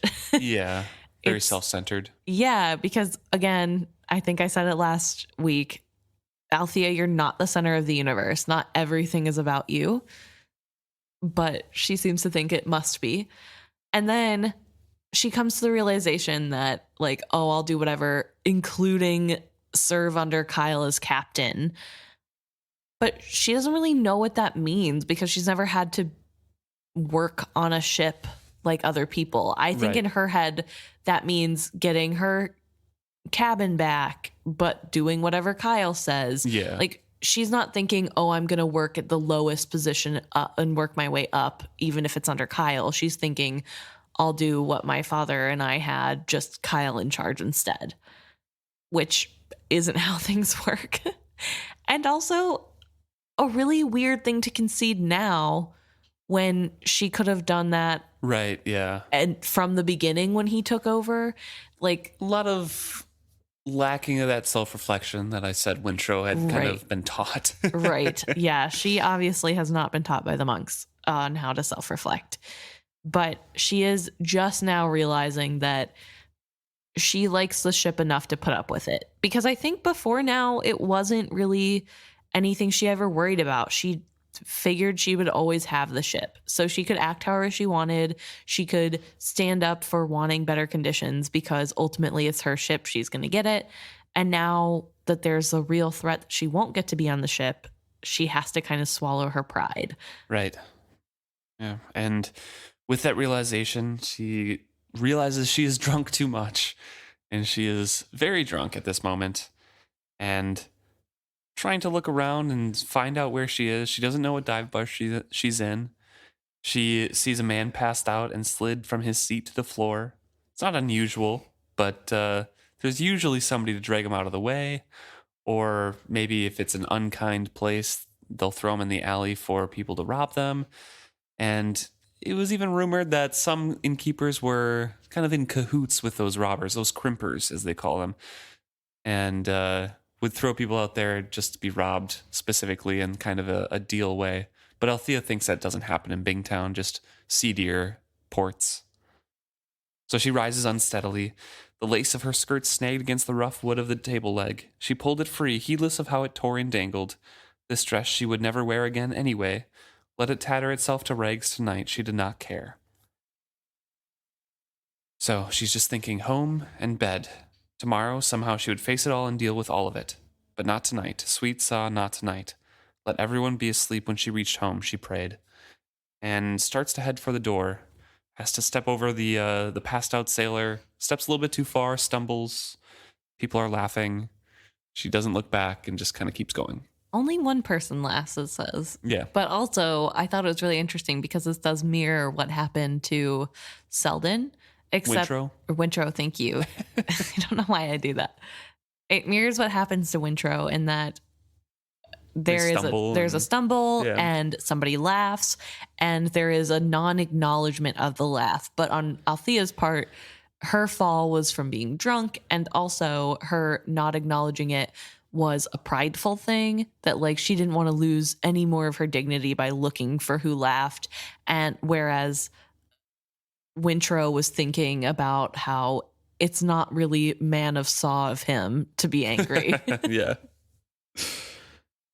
So she halts a moment on the wooden walkway outside the tavern, takes several breaths, and almost sick, grasping at the railing a bit, and then hears the door open behind her, turns around and sees Brashen after it takes a moment to recognize him. Althea, he replied wearily. Unwillingly, he asked, are you all right? And she has this idea in mind that she's going to go back to the Vivacia right now. She has to see the ship tonight. She has to speak to her and explain why she left. She wants to explain herself and just be like, I'm sorry, basically. And Brashen's like, tomorrow is good enough. When you've slept and you're sober, you don't want her to see you like this, do you? She heard a note of cunning in his voice as he added, surely she would be no more pleased than your father would. No, she'd understand. We know one another that well. She'd understand anything I did. Then she'd also understand if you came in the morning, clean and sober, Brashen pointed out reasonably. He sounded very tired. After a moment's silence, he proffered her his arm. Come on, I'll walk you home. Brashen has just gotten done with a very, very, very hard day of sailing. Last day on his ship, where then his captain and moral guidepost died, and he was kicked off his ship unceremoniously, and then had to follow Althea around for who knows how long. Right. Not drinking, so he would be sober enough to protect her, Right. and then bring her home.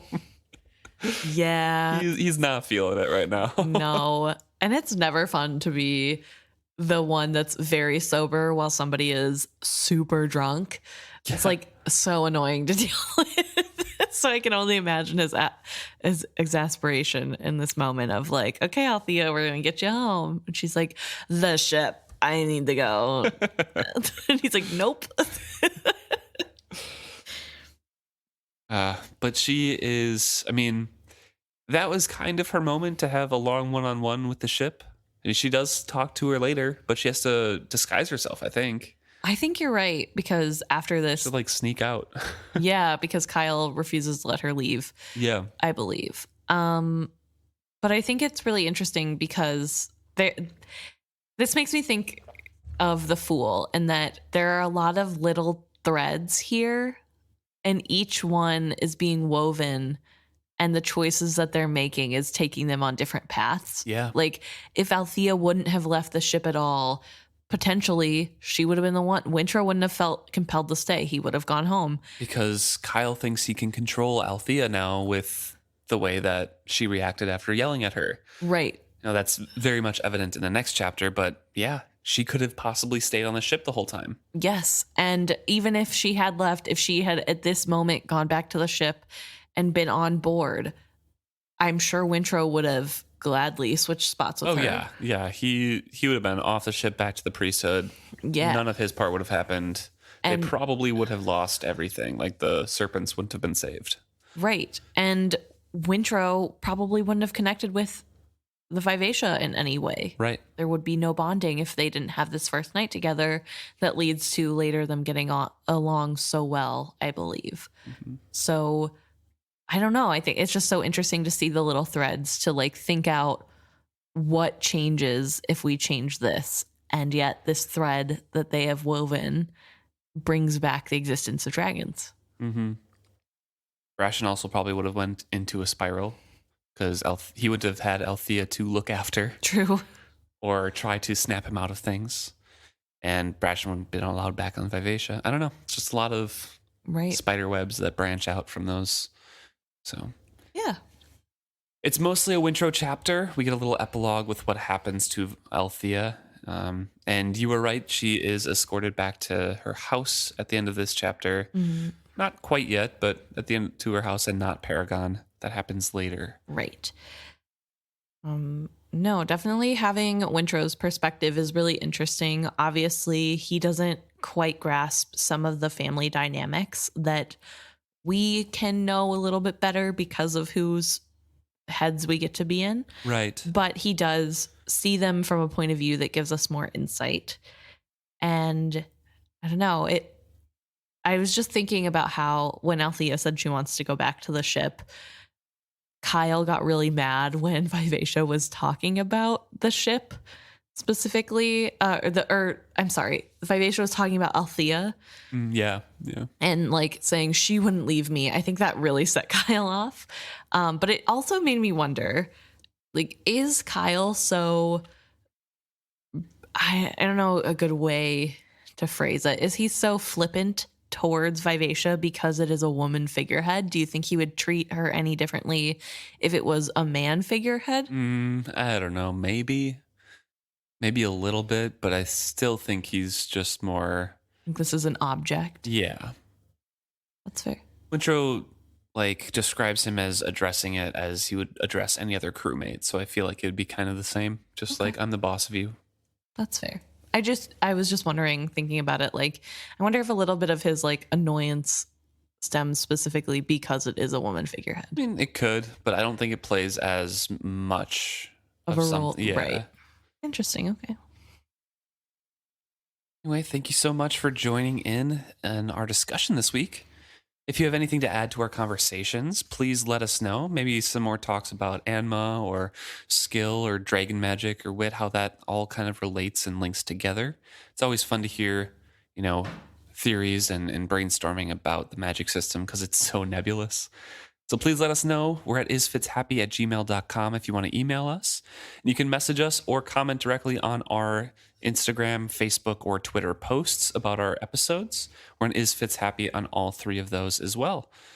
And we do pop in and out of the Robin Hobb subreddit or on Reddit in general. If you want to message us on that, where user isfitshappy as well. So please let us know what you're thinking. Yeah.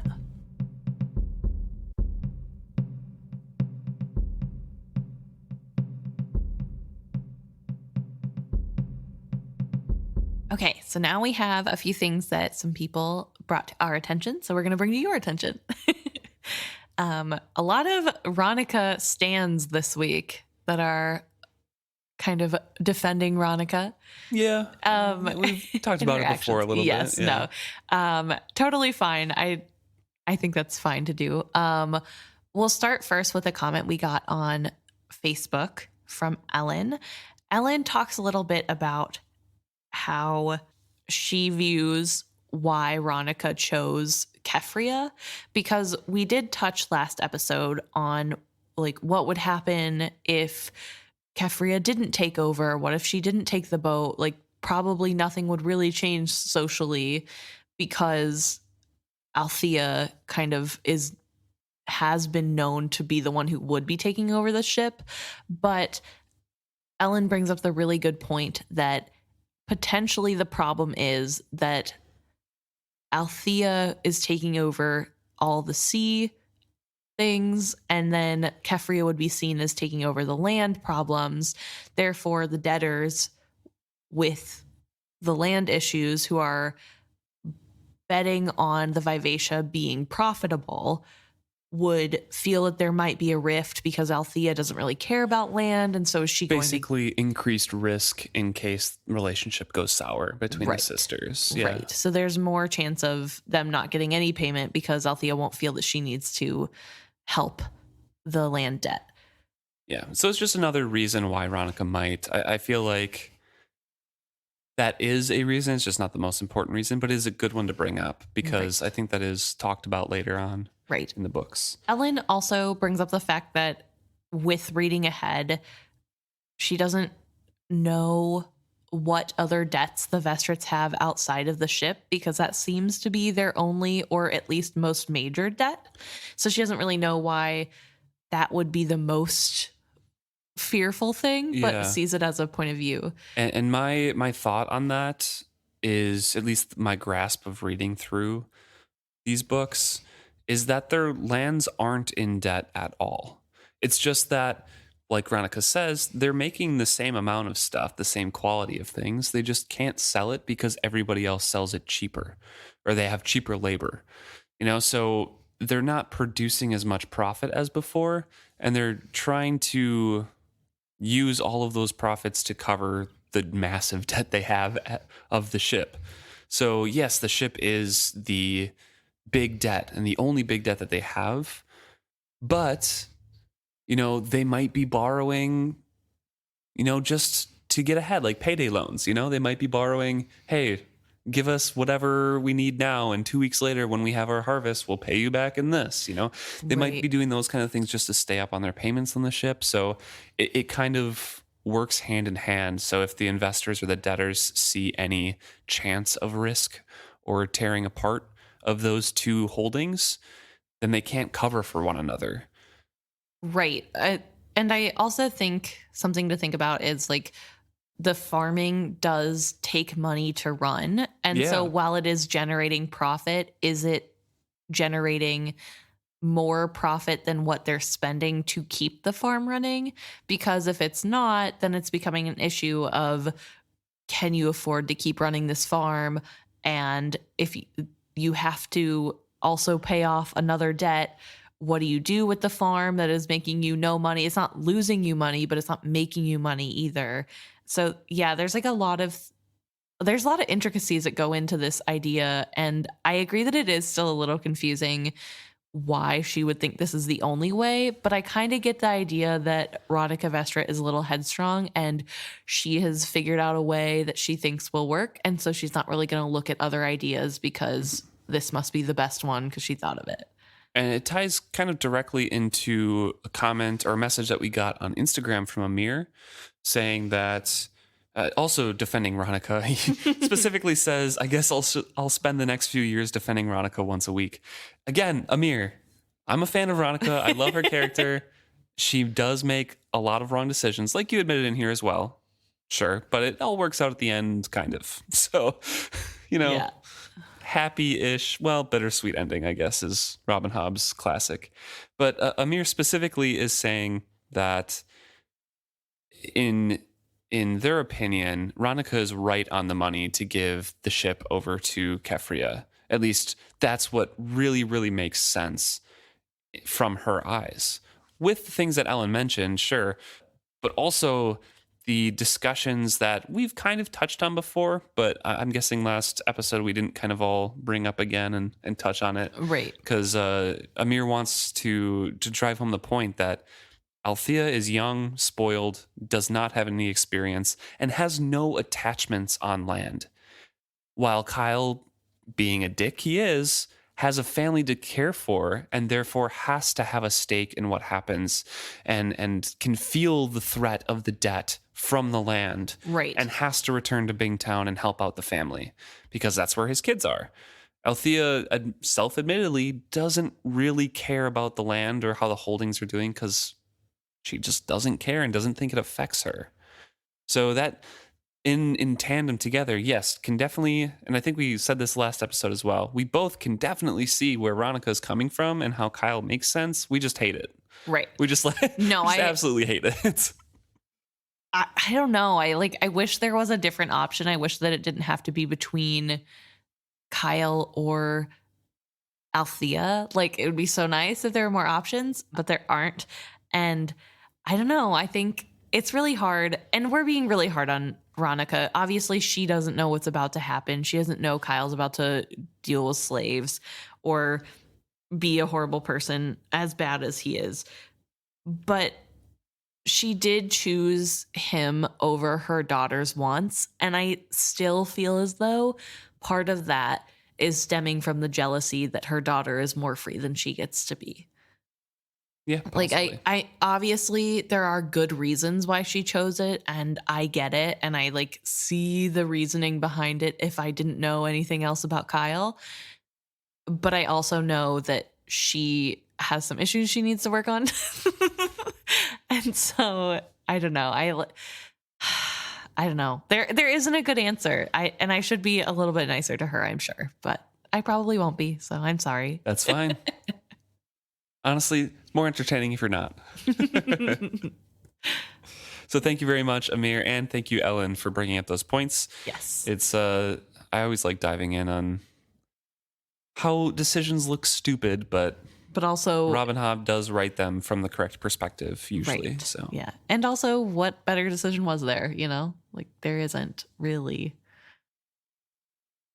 And lastly, we have an email from Jonas speaking specifically of different topics, but ones that are interesting and kind of relate to this tangentially, at least this series. More specifically, dragons. And what importance was Icefire?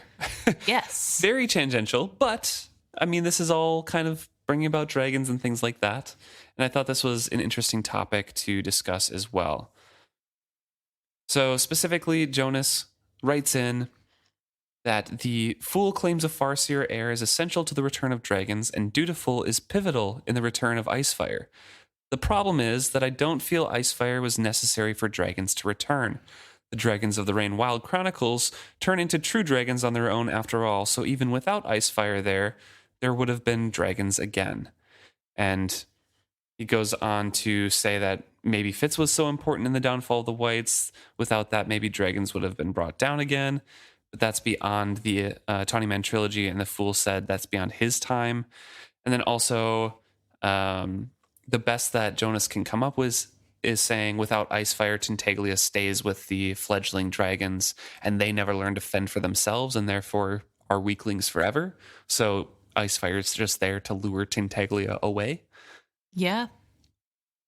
And I think it's a really interesting topic because Icefire is kind of irrelevant in some ways.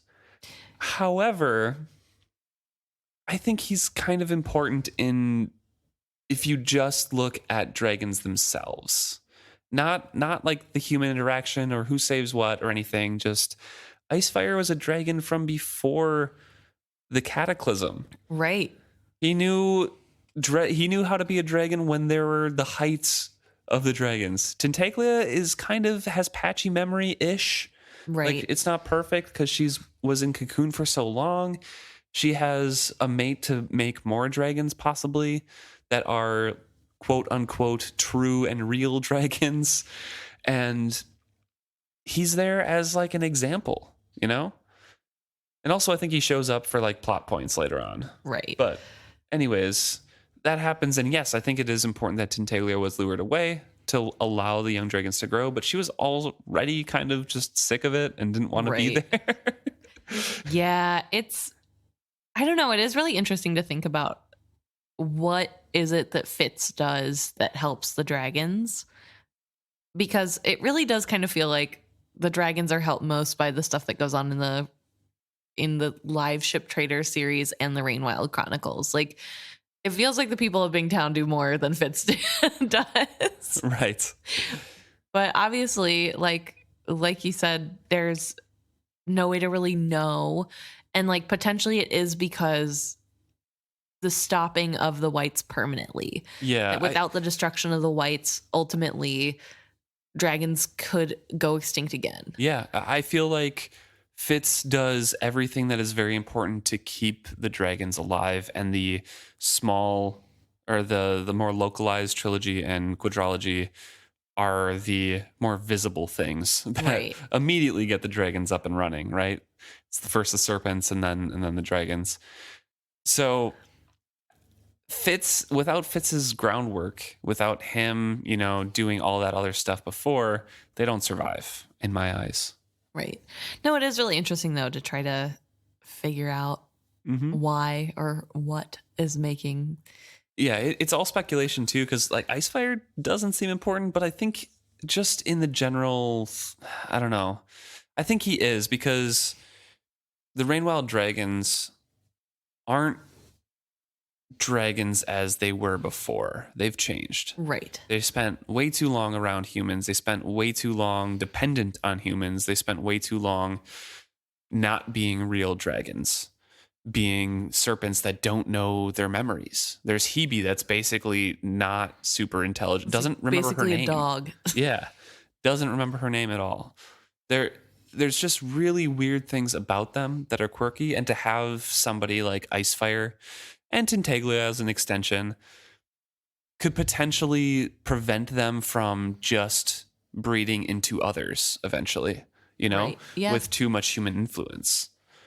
So I feel like that diversification in the gene pool is very important for the future of dragons there. That's a good point. But thank you for writing in. Yeah. Good thought process either way. Yeah. And Jonas, when you do hear this episode in, I don't know, like 70 episodes, no, in like 50 episodes from where you're from, or 40, thanks for writing it. Yes. Yeah. So as always, we enjoy hearing from you guys. I had one last question for you, Luke. Yeah. And this one's from my own brain. But as I read this chapter and we got to see a little bit more of Ephron, I was thinking, what is the difference between Ephron and not Kyle, sorry, Ephron and Kennit that makes Ephron a good guy but Kennit a bad guy? And hear me out. This is why I ask. Both of them make decisions that are good for the greater public, that are innovative and help for the betterment of society, Yeah. are willing to make changes against the grain because it's what would work, and respect their crew and are good sailors. But we think that Kennit is a bad guy. Obviously, we're in his head. We don't think Vestrit is a bad guy. Kennit does everything out of revenge, for a need for revenge. He doesn't have empathy. He wants to erase everything that Urgot has ever existed for, and he takes it out on people around him. Even if he is lucky and his plans of selfishness to, increase his own standing and to become a king and everything like that happen to help other people and are good ideas for other people, even if some of them are just like, hey, everyone needs to shower more just because I can't Right. smell, I think it just comes from a different place and a different want. Ephron Vestrit, while not necessarily, I wouldn't call him selfish, but he was very family centered around what his family, like doing right by his family. He was also very concerned with Bingtown as a whole. And while seemingly a little, I don't know, xenophobic, if it's the right word, of other cultures coming in this case for the Chalcedeans, it's the right choice. Right. But he is concerned about, the well-being and the future of the town and all of its people in general. And Kennit just seems to want to better himself. So I think, as I mentioned before, it's a lot about intention. And also, the other really crappy stuff that Kennit does personally. Right. Yeah, that's fair. That's to fair. Althea and to his mother and to Right. Wintro and to, I don't know, Edda and to everyone. That's fair. I think, though, my thought process Also, no empathy. my thought process in this, though, is that we don't know Ephron hasn't done horrible things, or That's true. that he has empathy. He seems to not care about things if they don't fully affect him, like with his wife taking over the books when she needed help and was begging for his help. He kind of was like, you got it, and was willfully ignorant of how to help and didn't try to make any changes in her life. And that was his family and something that should have directly affected him, and he didn't seem to care enough to help. In this chapter specifically, you called it out too. He stands up before Bingtown Council and says, like, hey, these things are going to affect the whole town. We should do these things to change it. Right. I know, which is so weird to me that he doesn't help his wife when she asks for help. But like, you know what I mean? Like, but that's something Kenneth would do. That looks good, to take a leadership role, to say, hey, why don't we put a tower there to stop people from coming inland and hurting the pirate isles, you know? Do you think Ephraim Vestrit wanted to become the leader of Bingtown? I don't know. Do you think it was ulterior motives to that? There's no way to know because we don't get in his head. All right, so you think Ephraim is the same as Kenneth? I got it. I'm just saying that without the in his head perspective, he could be. Since we don't know, he could have no empathy. He could have done horrible things. The only perspective we get of him I think is the from... fool is as worse as Kenneth then. We never get inside the fool's head. The fool could have done terrible things. The fool could have killed people in the off time. No, because the fool openly has doubts for other people to pick up on and is like worried about their idea not being a good one. Consummate actor that has assumed multiple roles in their life. Narcissistic to think about other things, calling themselves beloved. Only has latched on to one person. Okay, well... The fool is the same as Kenneth. No, they're different. This is how I feel like you comparing Ephraim and Kenneth to me. Like, it just doesn't make sense. Like, there are so many context clues, so many different people that actually liked him and things, and people close to him, including his wife, that were like, yeah, he was a great person. That's how people close to Kenneth feel. No, not Wintro and Etta at the end. Not them at the end. They wanted to respect his memory. So they never mentioned anything outside of it, but they don't end on like a great note with Kenneth. Okay, well then how do we not know that the people close to him... Because we're in Ronica's head. Okay, well, touche. I don't know. I just feel like they're like... I don't know what your thing with Ephraim is. Because I don't... I just don't know. I don't like him. I don't like how he treats his family in some ways, and that's fine, I guess. It doesn't make him a villain. He's not as bad as Kenneth, but I was just trying to point out the fact that, like, we know Kenneth is bad because we get to see in his head and we get to see, like, where his intentions stem from. Right. We have no idea where Ephraim's intentions stem from. And so I was thinking, like, yes, he does so many good things, but so does Kenneth. Like, Kenneth ultimately is making the place better, like the Pirate Isles better for people, and is standing up for their rights and has good ideas and tries to get them to be more independent, even if that means through a monarchy, but which ultimately helps him. I mean, it's definitely an interesting thought, but I feel like there are just too many little things that point towards Ephraim's intentions being a lot truer than Kenneth's ever are. That's fair. Just like, just his morals in general, taking a stand of never trading up the rain wild. That's fair. Being totally against slavery.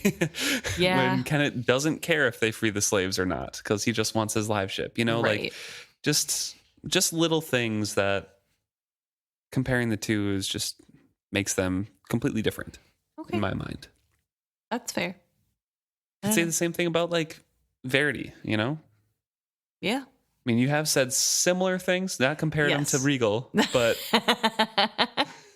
No, because the difference is that Verity isn't good at peopling. Like, he's not... Mm-hmm. He doesn't seem to have the skill to manipulate the way Regal does. He clearly knows how to manipulate neither does Ephraim. How do you know that? How do you know that Verity doesn't? He was raised as a prince, too. Because like, that's what I'm saying. Like, I don't know. I'll tell you why. Okay. From Fitz's point of view, that's very limited, and he's very dumb. Verity gets a lot of hate. He's not able to utilize Chade's network to spread good rumors about himself that work. He's not able to effectively make decisions that make him look strong or put him in a better place as a ruler versus Regal's ability to manipulate every single situation at the drop of a hat. He can change whatever he's doing. There's none of this like thinking 5 steps ahead. You have to remember that Verdi wasn't the ruler, though, ever when he was at Buckkeep. He was always the king in waiting and being utilized as a weapon. Then he left, and then Shrewd dies. And then Regal steps in and can utilize all those, like the rumors that he's been placing the whole time, the seeds. Right. But for 3 years, Verdi was locked in his tower, basically, and being a recluse. Right. But I'm saying, like, if he were like Regal, he would have been able to play the game even from that. If we want to like compare him to being able to like seize the power. Interesting. There's no hint of that from him. He is content to do the greater good, even at the expense of his life. We've lost track of the thread of this a little bit. A little. It's just a thought process that I was having that helps. Like, I feel like explains where I'm coming from, why I'm thinking like potentially Efron isn't as great as we think he is. I don't know what my deal is with him, or why I feel the need to continuously be like, everybody should hate Efron. I mean, you are right. We don't get intentions from him because he's in the story for like 2 chapters that he's talking ever. Right.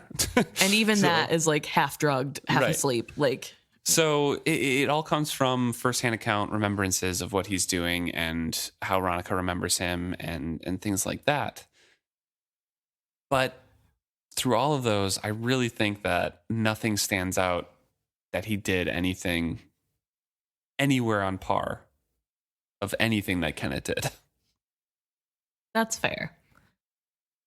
I guess I don't know. I'm not trying to say that they're the exact same in any way. I think my thought was with Kenneth, like there is so much good that he's doing, and we know he's a bad guy. And obviously more goes into it than just the good that he's doing. But like, what is the line at which he stops becoming, like, what parts of Kenneth can we take away before he's no longer a bad guy? Like the stuff he does to Althea, if that doesn't happen, is he a good guy? What happens with Etta, like how he treats Etta, if he doesn't have that, is he a good guy? You know what I mean? Like I think what I'm trying to do is like, where is the line between what makes somebody a good person and what makes them a bad person? There's no line. Yeah. I don't think you can look at this like Wintro trying to find good and evil. Right. Because Robin Hobb is writing people who do good and evil things, who do bad and good things, you know? That there is no distinguishing line. No, yeah, definitely.